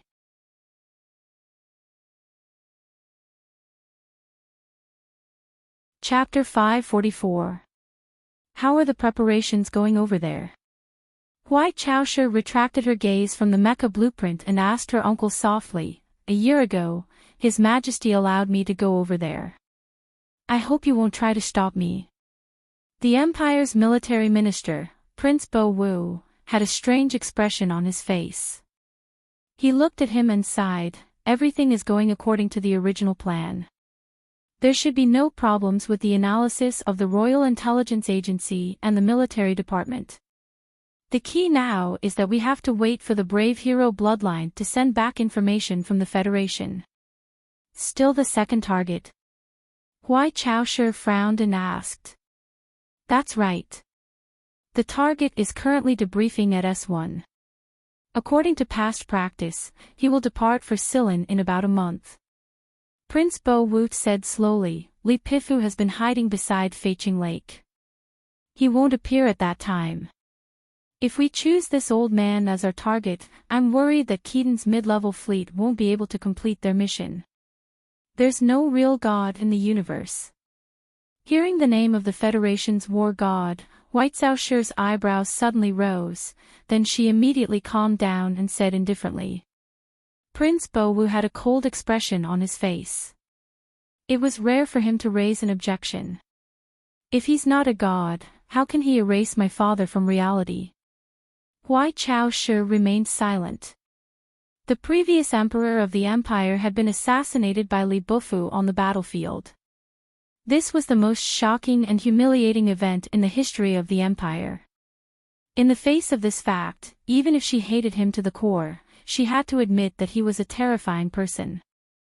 After a moment of silence, Huai Chaoshi said coldly, His Majesty asked the military and the Royal Intelligence Bureau to ensure the safety of that hero. Even if they have to give up on this mission, they will do it. Prince Bo Wu frowned. The military had been preparing this revenge plan for more than a year. No one wanted to see them give up on it. However, he also understood His Majesty's feelings. After Prince Doring was exposed, the Federation's Bureau of Proclamation had destroyed all the seeds that Fan Xian planted. That hero hiding in the Federal Military's Intelligence Department might be the last one. His Majesty is talking about the backup plan. The plan will be executed as usual. Please tell Prince Keaton to prepare his fleet. Huai Chaoshi narrowed her eyes and said, The time to make the Federation bleed is coming. Half an hour later, the ordinary-looking young officer of the Imperium boarded an ordinary-looking spaceship in the secret base of the military headquarters. His short hair was messy due to the strong wind on the tarmac and was stuffed into his military cap. Just like how his ordinary-looking appearance hid his noble identity, this ordinary-looking spaceship was, in fact, the latest super-speed spaceship specially made by the Empire's royal family. This spaceship would fly at the fastest speed to the edge of the star system that was filled with the turbulence of the warp hole. When he arrived, he would become the most ordinary soldier and follow the Empire's revenge fleet that they had been preparing for a long time to carry out a bloody mission that was originally a bit whimsical but was now very clear and real. Huai Chaoshi took off her epaulets and all the small items that could reveal her identity. She picked up a cup of fragrant coffee and sat by the porthole. She looked at the silent and eternal stars outside the window and narrowed her eyes. He had seen the information about the star system on the Federation's side before, but it was still unfamiliar to him, so he was curious and looked forward to it. This feeling was just like when he saw the national girl on the screen in the palace. At this moment, the young officer suddenly remembered the young Federation officer behind Jian Shui, who didn't leave a deep impression on him. It was said that this person and Li Pifu's grandson were known as the strongest mecha warriors of the Federation's younger generation. Huai Xiaoshi's eyes narrowed again. She thought with some regret that she probably wouldn't be able to encounter this person in this mission. Not being able to kill a war hero of the Federation was truly a pity. The Nebula Award ceremony had just ended when Su Lu and Jian Shui silently disappeared from everyone's sight. Many people noticed this and tried to find their figures, but on such an exciting night, everyone's attention was immediately diverted to the several grand celebratory banquets that were going to be held later. With the help of the Federal Central Computer, Sulu had a good understanding of the architectural layout of the George Carlin Foundation Central Building, as well as the security measures tonight. Just like hiding a cat in his own attic, he led Jian Shui and walked easily and freely in the darkness, avoiding everyone's gaze. They passed through layer after layer of security and arrived at an abandoned door in the shadows at the side of the building. Jian Shui's hand was held by him the whole time, and she kept looking at his back curiously. This guy's hands were full of calluses, and his back was very firm. His posture when he was sneaking away with her was calm and confident, as if the dark stairs and old-fashioned door locks before them didn't exist. The palms of the two hands holding each other were slightly damp. Facing her now, Sula naturally didn't feel the panic and helplessness of facing his idol, but holding her hand, was still nervous. Along the way, the two of them didn't speak. It wasn't that the young man and woman were letting the ambiguity fester in the dark. On the contrary, it was a kind of closeness that only family members could have, which made the two of them more and more accustomed to each other's existence. At least, that was the case for Jian Shuier. Apart from her family in Philadelphia, this was the first time she had such trust, closeness, and even a natural sense of familiarity. This was the same feeling she had when she was in the hospital. The abandoned iron door still had an extremely complicated electronic lock, but under Su Li's fingers and the small tools he carried with him, the electronic lock only resisted for less than 10 seconds before it clicked and unbuckled. It had no choice but to give way. A black car was parked outside the door. The door opened automatically, and Su Lu and Jian Shuwei got in. Suddenly, a voice sounded from the dark back seat. The voice was unusually calm, but because of this calmness, it revealed a kind of temperament and pride that could only be cultivated over thousands of years. Even if it was Mr. Pobre, I wouldn't have waited for so long. Su Lu looked at the slightly thin face of his friend in the rear-view holographic screen and said with a smile, "This is normal. In my opinion, you're more important than Mr. President. Of course, the prerequisite is that you don't speak in such an annoying tone." Tai Yuan leaned against the back of the seat and closed his eyes to rest. The corners of his lips curled up slightly as he said slowly, "I've already given up the front passenger seat. What are you still not satisfied with?" Jian Shuwei didn't say anything. She just watched the two young men bicker with great interest. In the uppermost circle of the Federation, there had always been rumors about the friendship between the young master of the Tai family and Lieutenant Colonel Su Lu.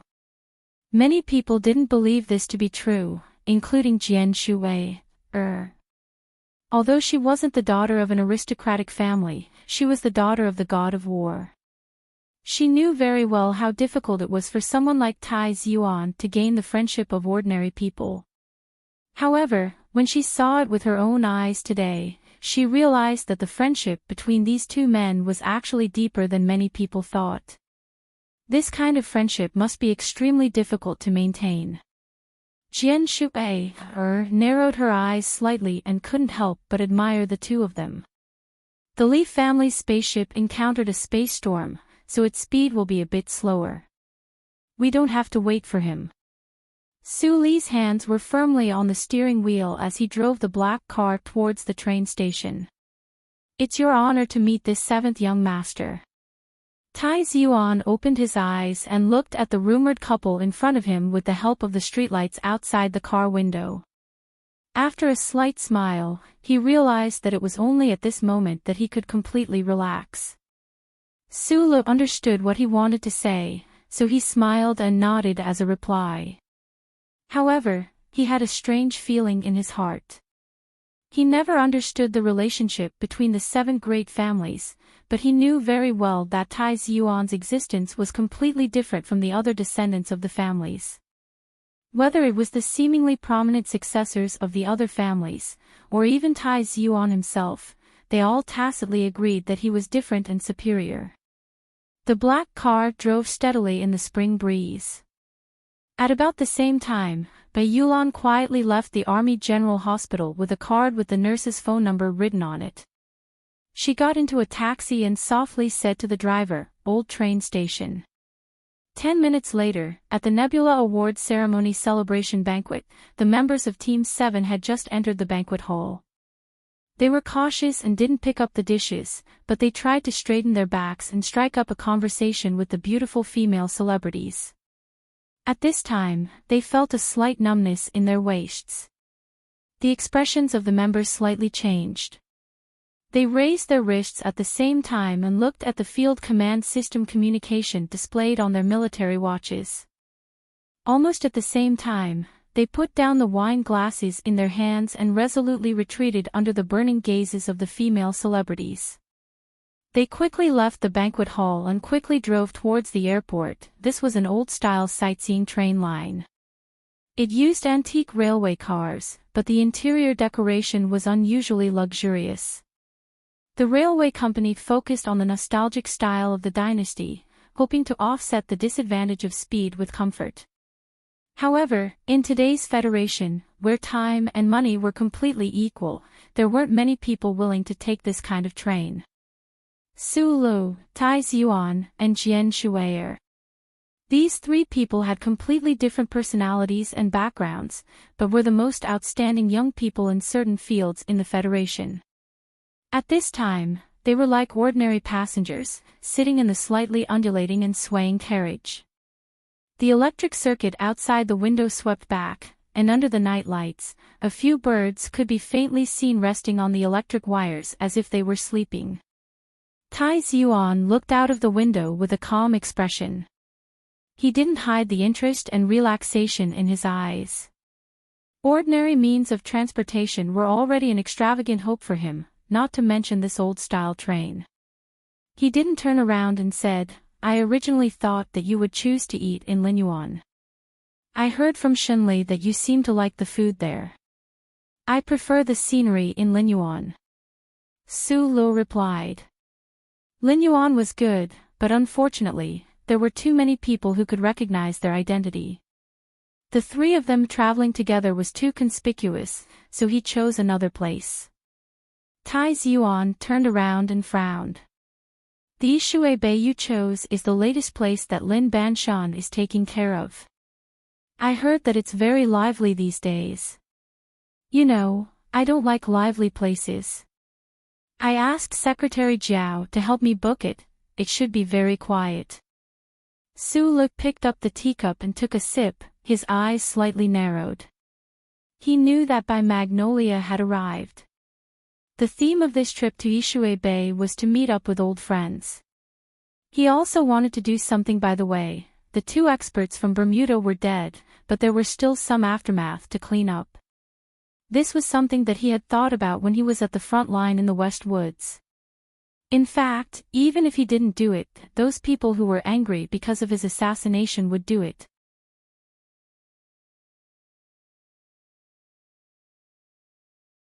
Chapter 545. The next day, the train arrived in South Kuzhou. When Su Lu and the other two walked out of the station, the black car without a logo had been quietly waiting for a long time. Back then, he would have shuddered at such a supernatural scene.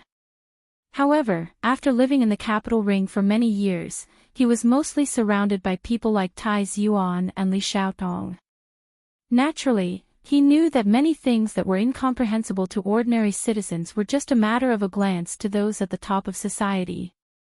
South Kuzhou had the largest wetland reserve in S1. At the end of the long grass was the tranquil sea, famous for its beautiful scenery. The place they were going to today was a quiet manor on the shore of the tranquil sea, in the midst of dense forests and meadows. The black car drove through the entrance of the manor without a sign. They had gone through the cumbersome authorization code verification in advance, so they were not questioned. The manor covered a large area. The west side was the tranquil sea, and the north side was facing a slowly rising hillside. There were forests in the mountains and sand by the sea. Between the green forests and white sand, there was the smell of water blowing from the direction of the wetland. There were also countless white birds flying in between. The road was so long that it seemed to have no end. Walking along the side of the shallow water, after going around a certain mountain pass, the line of sight suddenly opened up. A vast and calm blue ocean and a lonely hillside in the middle of the vast expanse of heaven and earth suddenly appeared before their eyes, causing them to be unable to help but feel refreshed and refreshed. Tai Ziyuan leaned lazily on the back seat. This posture was completely inconsistent with the strict family education he had received since childhood. Even his voice became a little relaxed. Something else. Lin Banchan's name has always been a little stylish. He hid the words mountains and rivers behind it, so that people who come in can fill in the 4 words in front of them. Something else, mountains and rivers, was the name of the manor. Lin Banshan, a member of the 7 great families of noble birth, had burst out laughing in the past.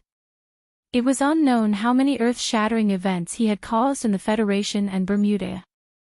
However, his interest in his leisure time had always remained in the courtyard. Lin Garden was like that, and so was this manor. Even if it was just a hobby in his spare time, it was a structure that the elders of the Lin family deliberately imitated and Wood Valley Manor could not compare. It's rare for the 7 great clans to produce such a talented person like him, but in the end, he only puts his mind on these trivial matters. Tai Yuan commented on the owner of this place, shaking his head and sighing. The small matter he was talking about was not only referring to the garden rest house, but also the vast underground industry under Lin Banshan.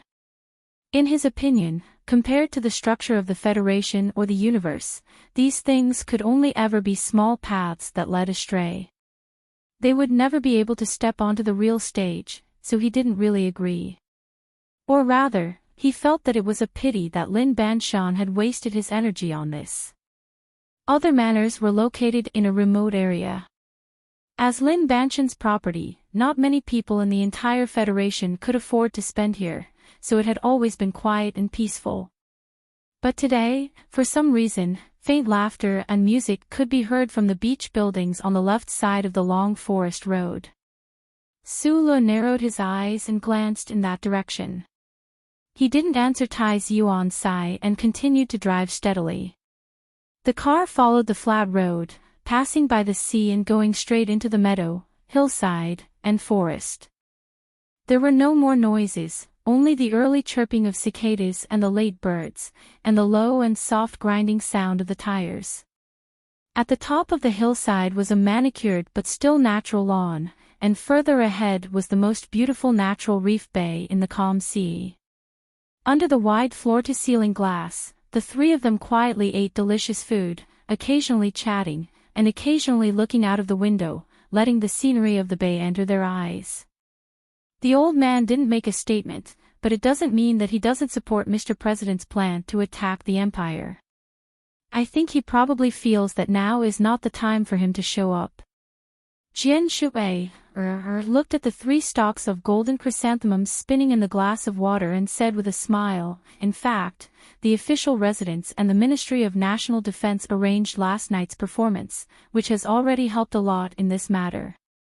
You showed up, and I also sang, so Mr. President should be satisfied. The light fragrance of white maple wood filled the small villa surrounded by floor-to-ceiling windows. There were only the 3 of them here, and all the servants had already left, so they didn't need to be too careful when talking. In front of the young master of the Tai family, although Jian Shui didn't hide her relationship with the Philadelphia family, she also didn't call the great military god of the Federation old man.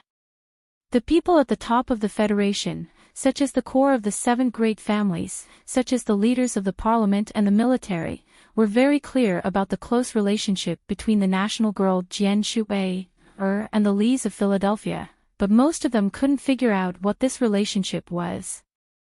Tai Yuan was different.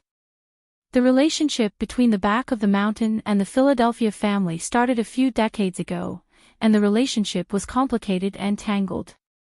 The madam knew about the existence of Jian Shui for a long time, so he naturally knew about it as well. But at this time, seeing that this beautiful superstar didn't want to say it, he naturally didn't want to say it. President Pobre pushed you and your subordinates to the front of the stage. I believe that even if you have a slow political sense, you will understand this method. He gently wiped the corner of his mouth, drank some water, and calmly said, if there is an anti-war trend in the Federation in the future, no matter which class started the trend, your opinion will become very important. When Su Lu was ordering, He very tastelessly ordered a large plate of his own creative dish Caspian caviar with rice and a large pot of Gata coffee. At this time, he was eating noisily when he suddenly heard his two friends suddenly bring the topic to such a high level. He couldn't help but choke. After coughing, he puffed out his cheeks and said, "My opinion is very important. Because you and Group 7 are now idol-level figures in the hearts of the people." Tai Yuan said with slight mockery, "Although you are idols, this is already a fact. The most important thing is that in the eyes of many people, your opinion to a certain extent represents the opinion of the old man of the Philadelphia family. You have to know that to this day, even I don't know the true relationship between you and the old man, let alone other people. Let's stop this topic." Sulu poured a cup of coffee and said, "I said before that this is a secret, I can't tell you." Jian Shui'er heard these words and faintly smiled. She was incomparably beautiful. Tianhai Qingwang, both inside and outside the floor-to-ceiling window, instantly seemed to be attracted to her body. Tai Yuan's eyes flashed with a sliver of praise. He immediately looked at Sulu and calmly asked, "Why do you want to help Mr. President?" "Because he's your family's business partner." Sulu shrugged and said, "Not everything needs a reason of benefit. This matter has nothing to do with anyone. I'm just doing things according to my opinion. In my opinion, if the Federation wants to obtain true peace, it must attack the Empire's homeland and beat the other side until they don't dare to start a war again." He looked at the two people around the table and very seriously said, "This understanding is something I learned from Commander Zhong." Tai Yuan was silent for a moment. He did not continue this boring question. He looked at the high-quality almond pastry on his silver fork and frowned slightly. "I still think the scallion pastry you used to buy is better." Jian Shui'er softly added from the side, "I've snuck out with Sister Tong to eat at the night market a few times. Those scallion pastry really is delicious, just that it's a little too strong."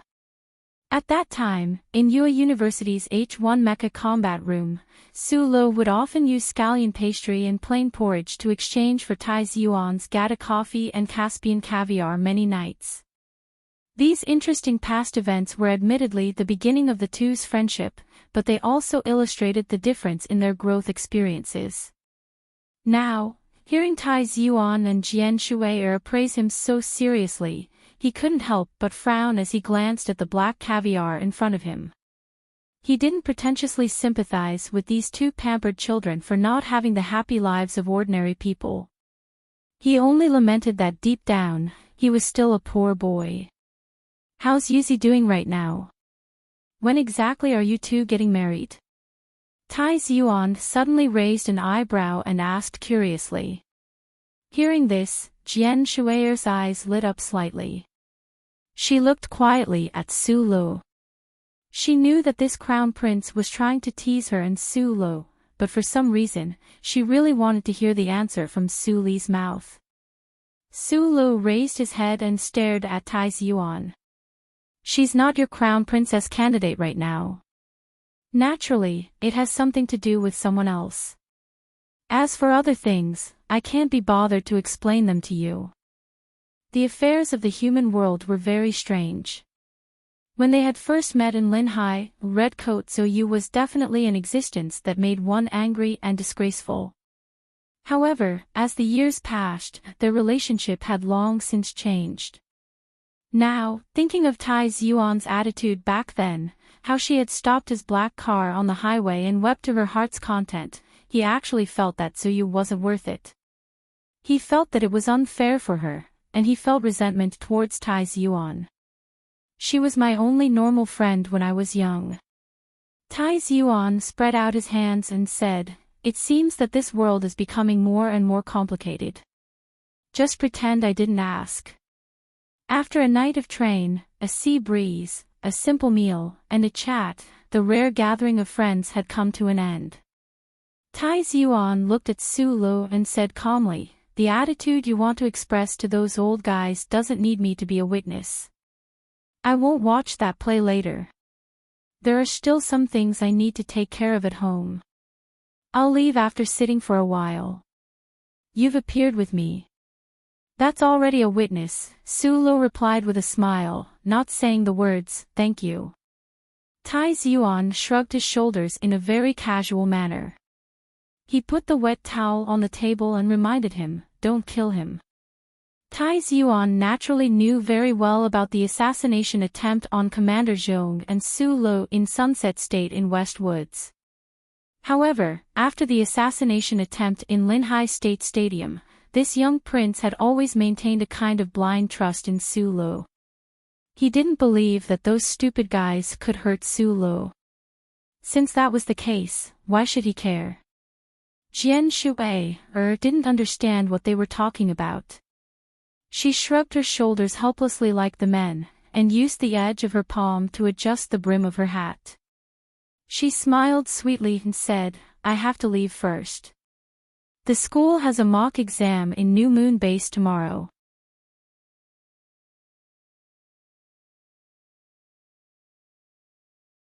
Chapter 546.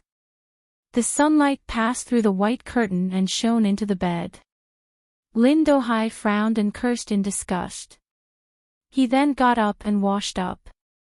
He casually put on a set of silk and linen pajamas and walked out of the room.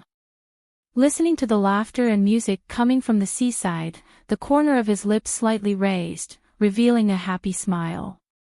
Last autumn, Qi, Zhongzi Qi, and Nanming Xiao had arranged for that assassination in Sunset Province. Under the silent gazes of the important figures, the successors of the two great families and the son of the anti-government leader of Azure Dragon Mountain used the power of their families. In the end, they still couldn't kill that person. After that, Nanming Xiao was kidnapped back to Green Dragon Mountain, Zhong Ziki was banished back to Jingwei, and he was directly escorted back to the S3 family manor by the elders of the family from the Westland Horse Field until a month ago. Although he was no longer under house arrest, there were still many places he couldn't go. The attitude of the Lin family was still cautious and even a little nervous, completely unlike the indifferent attitude of the 1,000-year-old family. From this point, it could be seen that they were afraid of Su Lo and the old man behind him. This kind of day was very distressing. Lin Dohai took a cup of specially brewed wine and sat on the deck chair in the sea breeze.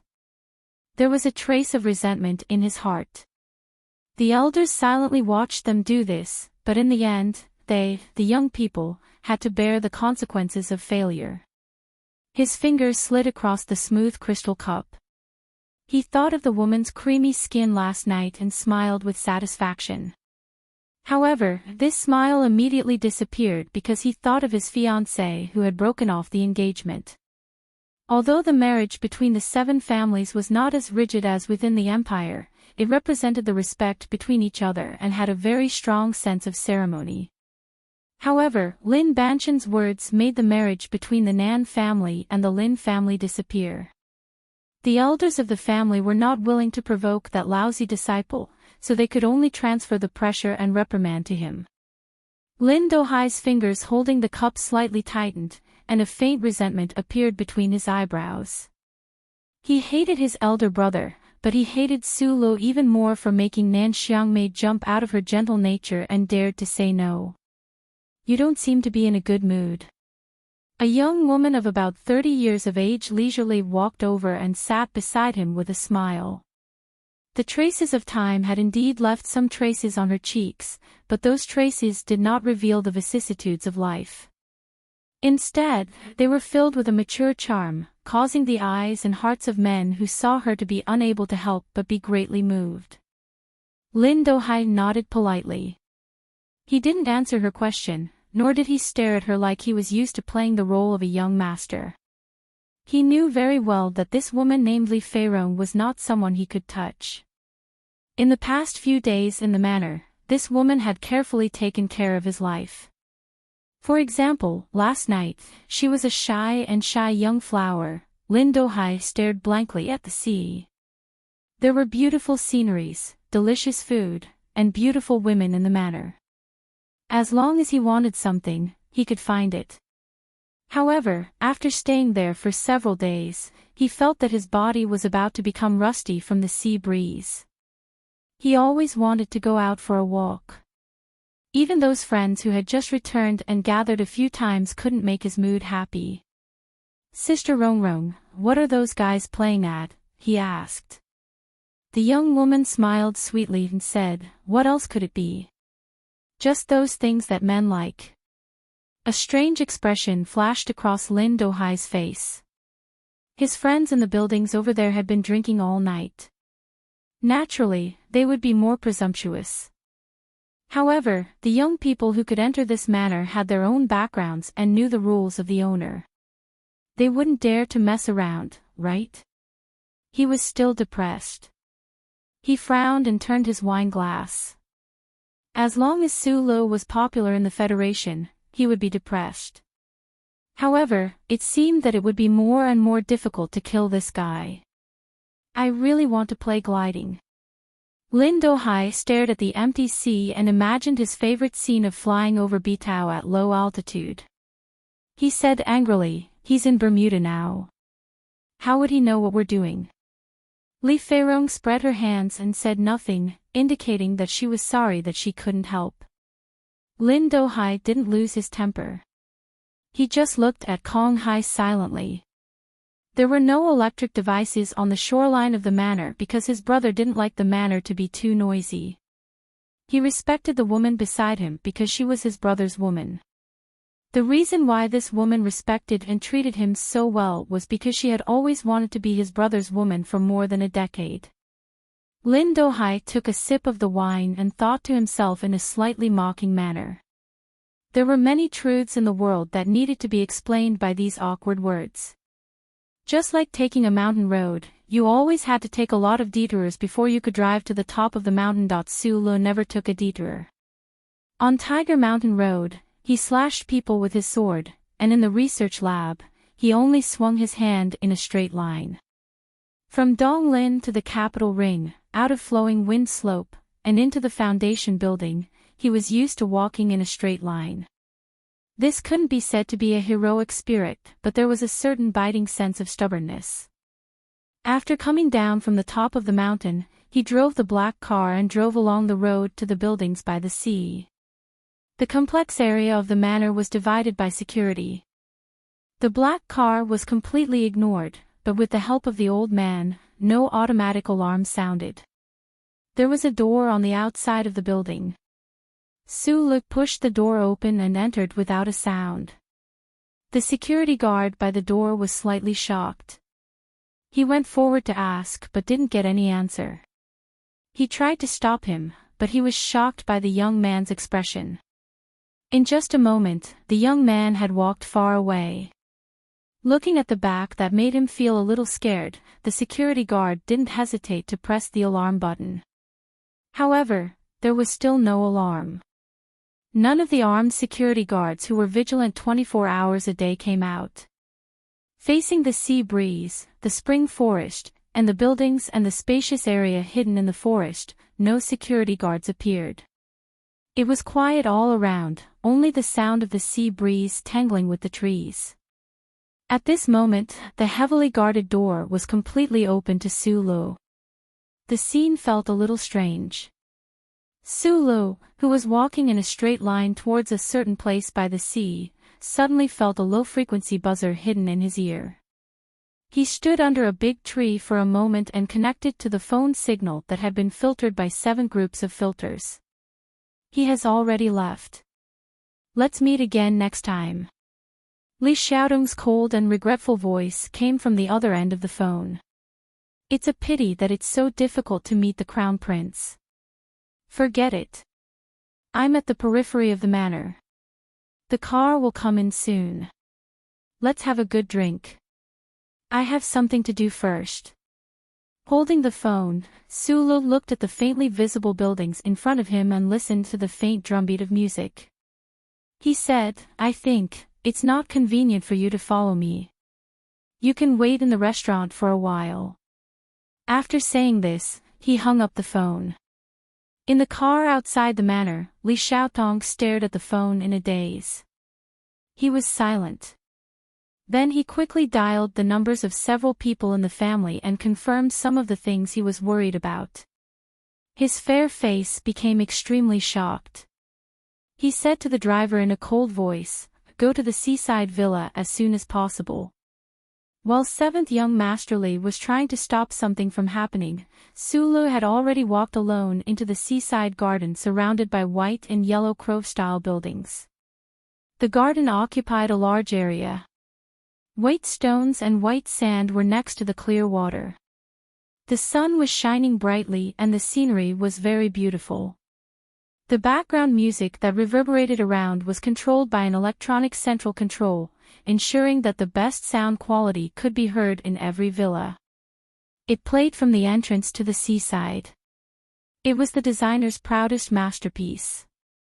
However, as Sulu walked into the garden, the background music seemed to be disturbed by his footsteps and fell silent. Wherever he walked, the music was silent. Only the sound of footsteps became clearer and clearer. There were some puzzled voices in the various villas. A few young men in luxurious clothes rubbed their tired faces after sex and walked to the window and the balcony to look into the garden. Then they saw a man in military uniform walking toward a deck chair by the seaside. The music stopped with his footsteps. This scene was very shocking. Gu Shifeng, stop the music. Sulu, who was in the middle of the garden, said to the system, "Today is not a movie shoot, and you are not by Ziming. I don't need this kind of entrance ceremony." Following these words, the music by the seaside stopped. Below the salty wind and the cheerful water birds, the people in the villas watched this scene in shock. Sulu walked to 10 meters in front of the deck chair and stopped. At some point, 4 bodyguards with guns appeared around the deck chair and stared at him vigilantly. Lin Dohai, who was sitting on the deck chair, looked at this person who suddenly appeared.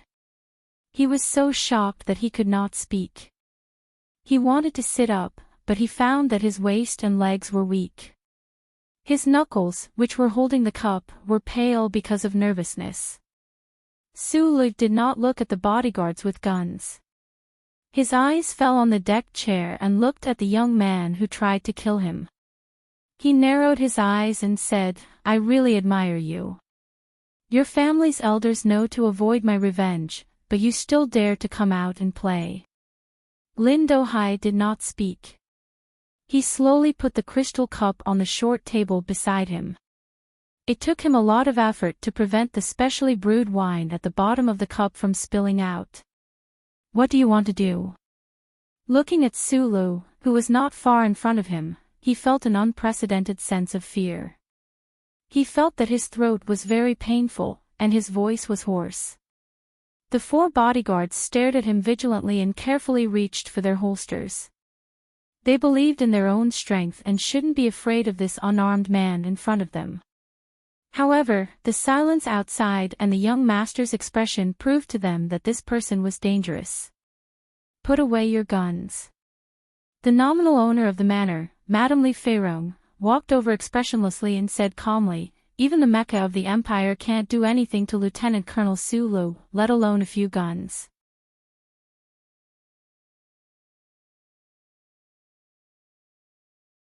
Chapter 547. The residence on the mountain was reserved by Secretary Jiao of the Ministry of National Defense. Based on the rules that had started with Lin Yuan, Li Feirong did not inquire about the details of the guest. Only when she saw the other person appear in front of her silently, firmly, and dangerously, did she know who the other person was. This woman, who was like water with a hidden charm, was able to guard a figure like Lin Banshan for more than 10 years and was qualified to take care of the sea garden for him. Other than proving her peerless appearance and the man's love for her, it was also a great affirmation of her ability. Looking at Sulu, she smiled slightly and said those words. The originally extremely tense atmosphere seemed to be about to develop in the direction of relaxation. However, unexpectedly, the young man in front of her did not respond at all to her words. He only looked at Lin Dohai on the recliner. The sea breeze blew gently. The corners of Li Feirong's eyes curled up beautifully, adding a trace of enchantment. However, her mood gradually became cold and slightly mocking. She was very clear about Su Li's background and origins. Naturally, she had to value him, but it could not be said to be reverence. It was probably because of the influence of that broken door. She had always believed that the heroes created by the government were much less dangerous than the true heroes because they were bound by many inner laws. Because of this, she felt somewhat unhappy and disdainful toward the attitude that Su Li displayed at this time. Lin Dohai's friends walked out of the lock-style seaside residence. There were not many of them, but the slight mockery and displeasure on their faces seemed to be molded from the same mold. This guy was the Federation war hero. What a tacky title. These nobles had more or less heard about Su Li's deeds and knew about his vague background. They might even have been sternly warned by their elders. However, in their eyes, rumors were always rumors. This young officer in front of them who had seized all the glory of the Federation suddenly broke into their world today and provoked them with such a cold and valiant attitude. Due to some psychological reasons, they especially had to show their confidence and disdain. But there was one person in the crowd who stood out from the rest. Shi Peng, whose eyes were sunken, looked at Su Li who was standing alone by the sea and shouted in surprise, "Boss." As the favorite nephew of the vice-chairman of the Federation, he naturally had the qualifications to be a guest of the young master of the Lin family. After a few nights of partying and exhaustion, he suddenly saw his former superior appear in front of him, which made him extremely shocked. He subconsciously called out as per usual, but after shouting, he was somewhat unaccustomed to the fact that he had already left Group 7. Su Li's appearance today was obviously aimed at Lin Dohai. It was definitely related to the assassination in the Westwood Sunset Province. Shi Peng's expression suddenly became somewhat embarrassed and uneasy. She silently looked at Su Li for a while and then retreated behind her friends. If this was a camp between one person and a group of people, he didn't want to stand on the opposite side of the boss, but he also didn't have a way to deal with his companions. "Su Li, I've tolerated you for many years." Wearing a nightgown, Lin Dohai finally suppressed the fear in his heart and stood up. His cheeks were slightly pale, and he said in a low voice, "If you have the ability, you can try to kill me today." Among the nobles present, there were cousins of the South Minister's family, relatives of the Yi family, and officers who had just returned from the front lines. Behind them were armed bodyguards. Uncle Kong and the family's special guards should be on their way, but Su Li in front of them was only one person and didn't seem to have any weapons. More importantly, this seaside manor was called Other Mountains and Rivers, and it belonged to a man called Lin Banshan. No matter what their relationship was, no one could deny that he was Lin Banshan's younger brother. It was because of these reasons that Lin Dohai finally recovered some of the bearing of a successor of a 1,000-year-old family. Hearing these words, Su Li's thick eyebrows rose. These people were born high and mighty. It seemed that all of their logic was chaotic. You tried to kill me, but the result was that you had tolerated me for many years. The moment his eyebrows rose, Li Feirong felt a strange feeling for no reason. She suppressed the trace of anger in her heart and looked at Su Li with a smile. "Lieutenant Colonel Su Li, perhaps there was some misunderstanding between you and Dohai. I think we should find a convenient place to talk." In her view, no matter how valiant and cold Su Li's performance was today, or even if he brought the legendary Group 7 to control the security of Other Mountains and Mountains, he couldn't really kill Lin Dohai in front of so many people.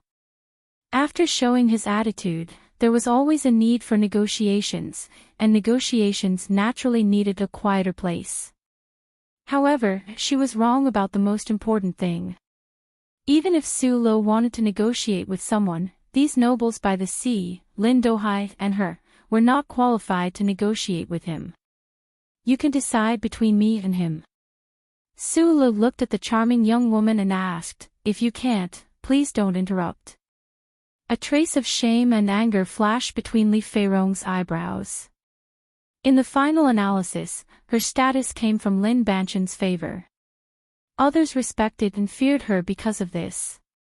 However, if someone was not afraid of Lin Banchan's favor, the situation would naturally become like this. The trace of shame and anger was restrained, but it was too late to turn into a graceful bearing and calm demeanor. The emotion froze on her face for a moment because she heard the news from the Manor's transportation department in her earpiece. Just now, the Black Hawk Company's helicopter combat team landed next to the mountain residence and picked up the young guest inside. Then, a military helicopter painted with the logo of the 1st Military Region's Secret Service Brigade landed and picked up the other female guest.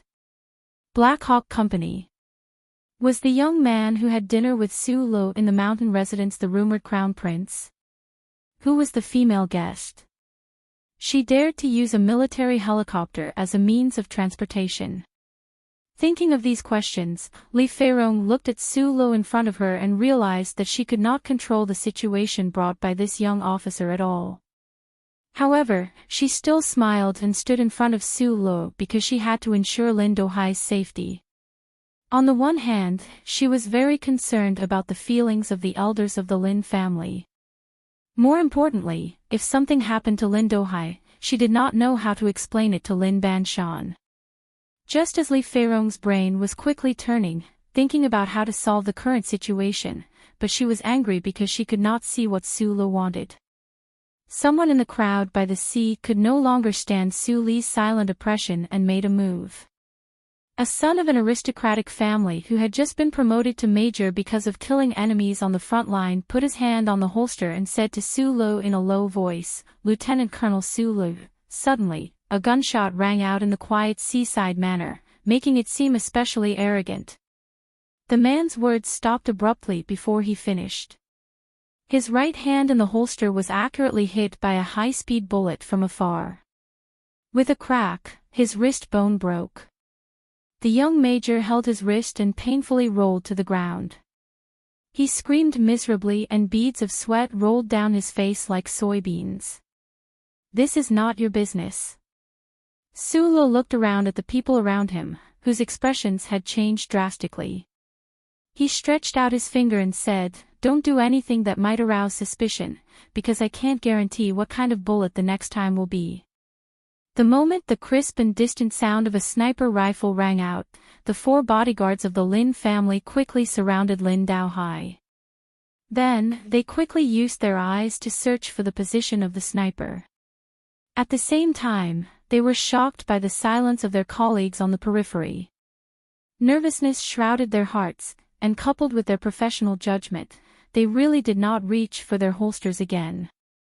Li Feirong finally could not control her expression.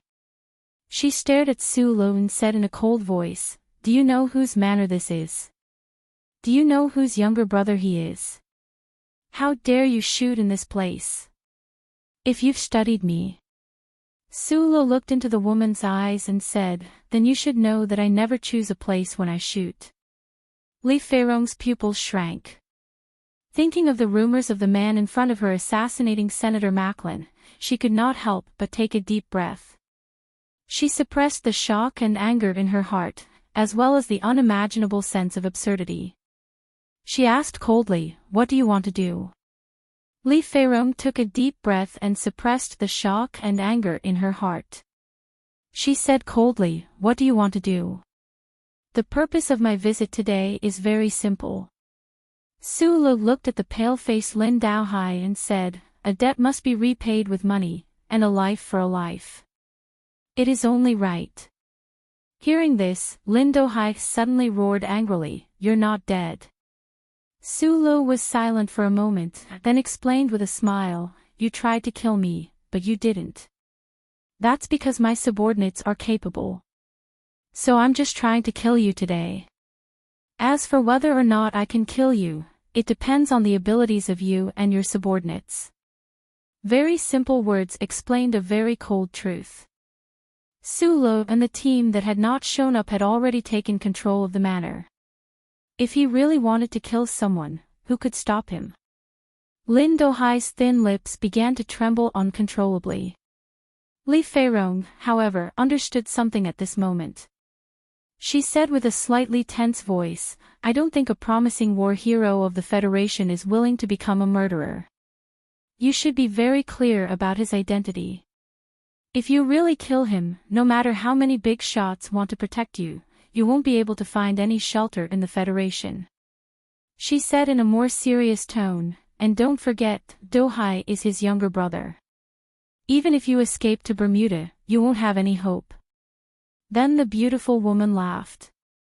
"The most important thing is that Dohai is still alive. Your subordinates didn't shoot him, which means that you don't want to kill him today, or rather, you don't dare to kill him. You're wrong." Su Lo looked at her and replied seriously, "Like I said just now, when I decide to kill someone, I never choose a place. Of course, I'm also prepared to flee or die. You people will never let others find legal evidence. Sometimes, I'm forced to do things in secret. I know the rules of this society. No one would act recklessly like this. It's just that the path I'm used to walking has always been different from others. It's a bit awkward. This has nothing to do with courage or morality. It's purely a personal grudge. If the matter of the Sunset State is not resolved, my heart will not be satisfied.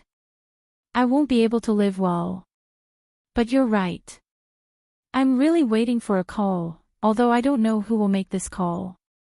But if this call doesn't come, I'll prove it." Su Lo looked at the woman again. He looked at the pale-faced Lin Dohai and said seriously, "I'm here today to prove to you and your parents that no matter where you hide, I'll find you and kill you very easily. And I dare to kill you." In the damp sea breeze, he narrowed his eyes. His slightly trembling single eyelids appeared particularly refreshing.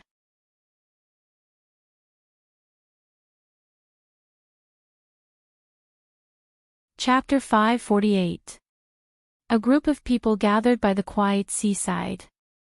Outside the forest, there was a sniper rifle and troops hidden in the shadows. The atmosphere was tense and oppressive. The people standing opposite of Su Lo were as stiff as statues, not daring to move too much. Su Lo admitted that he was waiting for a certain phone call, which slightly eased the sense of urgency. However, the long silence that followed was also an extremely harsh test for the hearts of the people. Schiller had a two-act tragicomedy called Waiting for the Man with the Surname Gu. The characters in the play never saw that person appear. Only absurd delirium filled the play, endless and torturous. Just like at this moment, everyone was waiting for Su Li's phone to ring, but it didn't ring. At this time, a silver luxury car came at high speed from the mountain road. The hard rubber tires made a violent grinding sound on the ground. The security equipment of the manor had been completely disabled, and there was no equipment to respond to the arrival of this car. Before the silver car came to a stop, Li Xiaotong jumped out of the car and blocked in front of Su Lo. He forcefully tore open the bow tie on his neck and didn't have time to wipe the sweat from his well-trimmed temples. He looked at Su Li's face and said, "Take a deep breath and think again." As an early investor and close friend of Su Lo, the seventh young master, who was a calculative person, knew very well how stubborn this guy was. When he saw that pair of small eyes slightly narrowed, he knew that Su Lo really had the intention to kill today. Li Xiaotong felt a chill in his heart and blocked in front of Su Lo. He didn't expect that he could change the other party's decision. He had just told what had happened in the manor to his father. He only hoped that those old guys could quickly make a decision, although the decision was a bit too difficult for the dignity of the seven great families. Su Lo shook hands with him and replied, "The one you need to think about now is not me." Although he said this, he really did follow Li Xiaotong's advice and took a few deep breaths. The slightly salty sea breeze poured into his lungs, making him feel very comfortable and clear. Once again, he confirmed that his request was not excessive. Li Xiaotong was slightly relieved. He lifted the cotton bow tie and quickly wiped the sweat from his temples. He stood beside him and began to wait with him for the phone that might never ring. The phone rang. Sulu waited for the phone to ring twice before he picked up the call. No one spoke on the other end of the line. It was as quiet as the silent night. Only a very light and long breathing sound could be heard. Judging from the breathing sound, the person on the other end should be an old man. Leave this manor, and I will pretend that nothing happened. After a long silence, an old and cold voice suddenly sounded from the other end of the phone. The other party's tone was as mysterious and proud as the Federation's ordinary citizens imagined, with an innate sense of oppression and authority. It was as if the ordinary people in this universe were born to obey or revere him. This was not what Sulu wanted to hear, so he raised his thick eyebrows slightly and unsheathed them like two flying knives. He remained stubbornly silent and did not say a word. He just put his left hand behind his back and slowly clenched his fist. The answer to the arrogant and domineering old man on the other end of the phone was a crisp gunshot. The sniper rifle on the other end of the mountain opened fire again. The real bullet cut through the air with a whistling sound and hit the sand in front of Lin Dohai's feet. With a whoosh, it shot into the ground who knew how many meters deep. There was a burst of suppressed cries of alarm and frightened retreating footsteps from the seaside. Although it only splashed up a cloud of sand, everyone could see the power of this bullet clearly. If the sniper's hand had trembled slightly, Lin Dohai's feet would have turned into a rain of blood. This young master of the Lin family, who was regarded as the most useless of the 7 great families' second generation, appeared to be much stronger than the people on the seaside. With a pale face, it was as if he did not hear the gunshot or feel the violent tremor from the soles of his feet. He insisted on not retreating a single step, clenching his teeth and staring at Sulu, who was talking on the phone in front of him. It was because he guessed who was on the phone. In this situation, which had not happened for many years, the dignity of the 7 great families could not be shaved any more. Sulu still did not speak. After the head of the Lin family on the other end of the phone heard the gunshot, he also did not speak. That person, who was extremely mysterious and lofty in the eyes of ordinary people, knew very well what the young lieutenant colonel on the other end of the phone was waiting for him to say. For ordinary people, those words were very common, but for the head of the 7 great families, it was a condition that was difficult to accept. In the long history since the end of the Tai dynasty and the reconstruction of the political system of human society, these families, who hid behind the scenes of history and constantly influenced the direction of history for thousands of years, may have made substantial concessions, or may have had to endure for some time, but there were very few people who could force these family heads to bow their heads, because they represented the bottom line of the family's dignity. In addition to Mo Chow's back mountain, there had been a few very powerful chairmen and presidents who had done this. However, many of these great figures had paid a heavy price for it. They were either disgraced during their term of office, or assassinated in a cloud of mystery. Some of them were as powerful as they were in the beginning until death, but they could not prevent their descendants from suffering the devastating revenge of the 7 great families in the 100 years after their death. Today, Sulu brought dozens of people with him, and he wanted to do something that many people before him could not do. For the head of the Lin family and those great figures who had just received the news, what an absurd and arrogant attempt this was. After a long silence, on the oppressive and tense beach, there was a person lying across the blue sea and white clouds. The voice on the other end of the phone was very slow, self-restrained and indifferent. "My son is useless, you can kill him." This was still not the answer that Sulu wanted, or even the answer that he had not thought of. The moment he heard this, his pair of thick eyebrows that were about to fly up suddenly fell down. Looking at the deathly pale Lin Dohai from the corner of his eyes, he faintly understood why the 7 great families could fight against the Federation government for thousands of years without falling. In the logic of these families, nothing was more important than the survival of the family. Once this kind of abnormal family lost the extreme dignity, pride, and overwhelming desire for power, they would gradually lose the instinctive basis for survival. In a sense, the continuation of this kind of dignity and pride was even more important than the continuation of the bloodline. But for some reason, perhaps because he wanted to realize the fantasy of an ordinary person challenging the 7 great families, Su-lu still wanted to try, so he was still silent. Looking at Lin Do-hai not far in front of him, the left hand behind his back slightly moved. The sniper rifle in the mountain forest suddenly opened fire. Bang bang bang bang. The dense and dull sound of high-speed bullets fiercely sounded on the beach. In an instant, who knew how many terrifying bullets enveloped the area, shooting the rain of sand into the sky into smoke and dust. There was a burst of exclamations on the beach, and those rich and powerful people fled in all directions. At this moment, no one noticed that in the smoke and dust, Lin Do-hai was continuously letting out terrified howls. The smoke and dust settled, and the gunshots stopped. Between the lines of sand, Lin Do-hai's face was deathly pale, and his legs were constantly trembling. His eyes stared blankly ahead, and his pupils could not focus at all. There was a water stain on the front of his nightgown, and there was a stench. He was so weak that he was about to collapse. He did not know that he was still alive, and had entered into a miserable mental state where he did not know whether he was alive or not. Su-lu put the phone to his ear and waited in silence. After the call was connected, the head of the Lin family said a few words in a condescending and indifferent manner.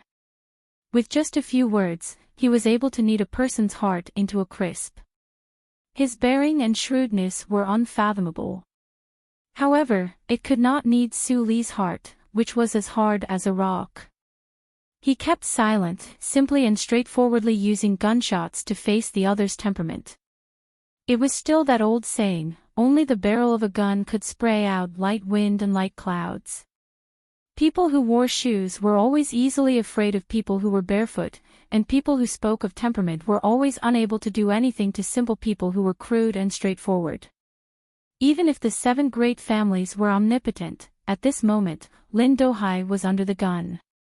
As long as Su-lu took the initiative to give in, no one could solve this problem. Then, someone had to give in, or Lin Do-hai had to die. This time, the silence on both sides of the phone was even longer. It was so long that the people, who had scattered in all directions, once again turned their gazes back. They looked around in bewilderment, searching in vain for that terrifying sniper rifle. It was so long that the gentle sea breeze blew across the sand, covering up the dense and mournful bullet holes on the field. It was so long that the shocked expression on Li Feirong's face turned to confusion, and finally to fear and confusion. When he woke up, he tried to bravely lift up the unconscious Lin Do-hai. Su-lu heard Gu Shifeng's report. There was a signal on the Lin family's line. The Lin family's line could not be traced at all. As for this sudden signal, it was even more impossible to monitor. The other party's technical level was no weaker than that of Group 7. Who would call the head of the Lin family at such a tense moment? Su-lu frowned in thought. Then, a man with thin shoulders like a mountain appeared in his mind. His brows slowly relaxed, and he became calmer. Sure enough, a moment later, he finally heard the head of the Lin family speak again. This matter is our fault. The head of the Lin family's voice was old and slightly tired. I represent the Lin family and formally apologize to you. Also, as the head of the Lin family, I promise you that this kind of problem will never happen again. In this world, no, in history, how many people had heard the heads of the 7 great families personally apologize and seen them lower their heads? The ordinary people of the Federation had never thought of going against these 1,000-year-old families. Not only was it because these families were mysterious and unapproachable, but it was also because they knew that doing so would be futile. Su-lu now had a powerful background and dozens of guns. He was no longer an ordinary person, but compared to the 7 great families, he was still insignificant and insignificant. However, today, he didn't even use any of his background. He just brought a group of brothers and barged in a straight line. This proved that as long as he tried hard, perhaps some things could really be done successfully. Hearing these words, Sulo narrowed his eyes and grinned, revealing his white teeth. After a pause, he finally spoke for the first time. "I heard you. Sorry to disturb you." Then he hung up the phone and waited for the next call that was about to come. "You're tuning into the LoveLore Library YouTube channel. We're so grateful for your support, and don't forget to subscribe to join us on this incredible journey through captivating stories. Your generosity through donations truly makes a world of difference, as it's the primary source of revenue that allows me to expand and enhance this channel for you. Thank you from the bottom of my heart for being a part of this adventure."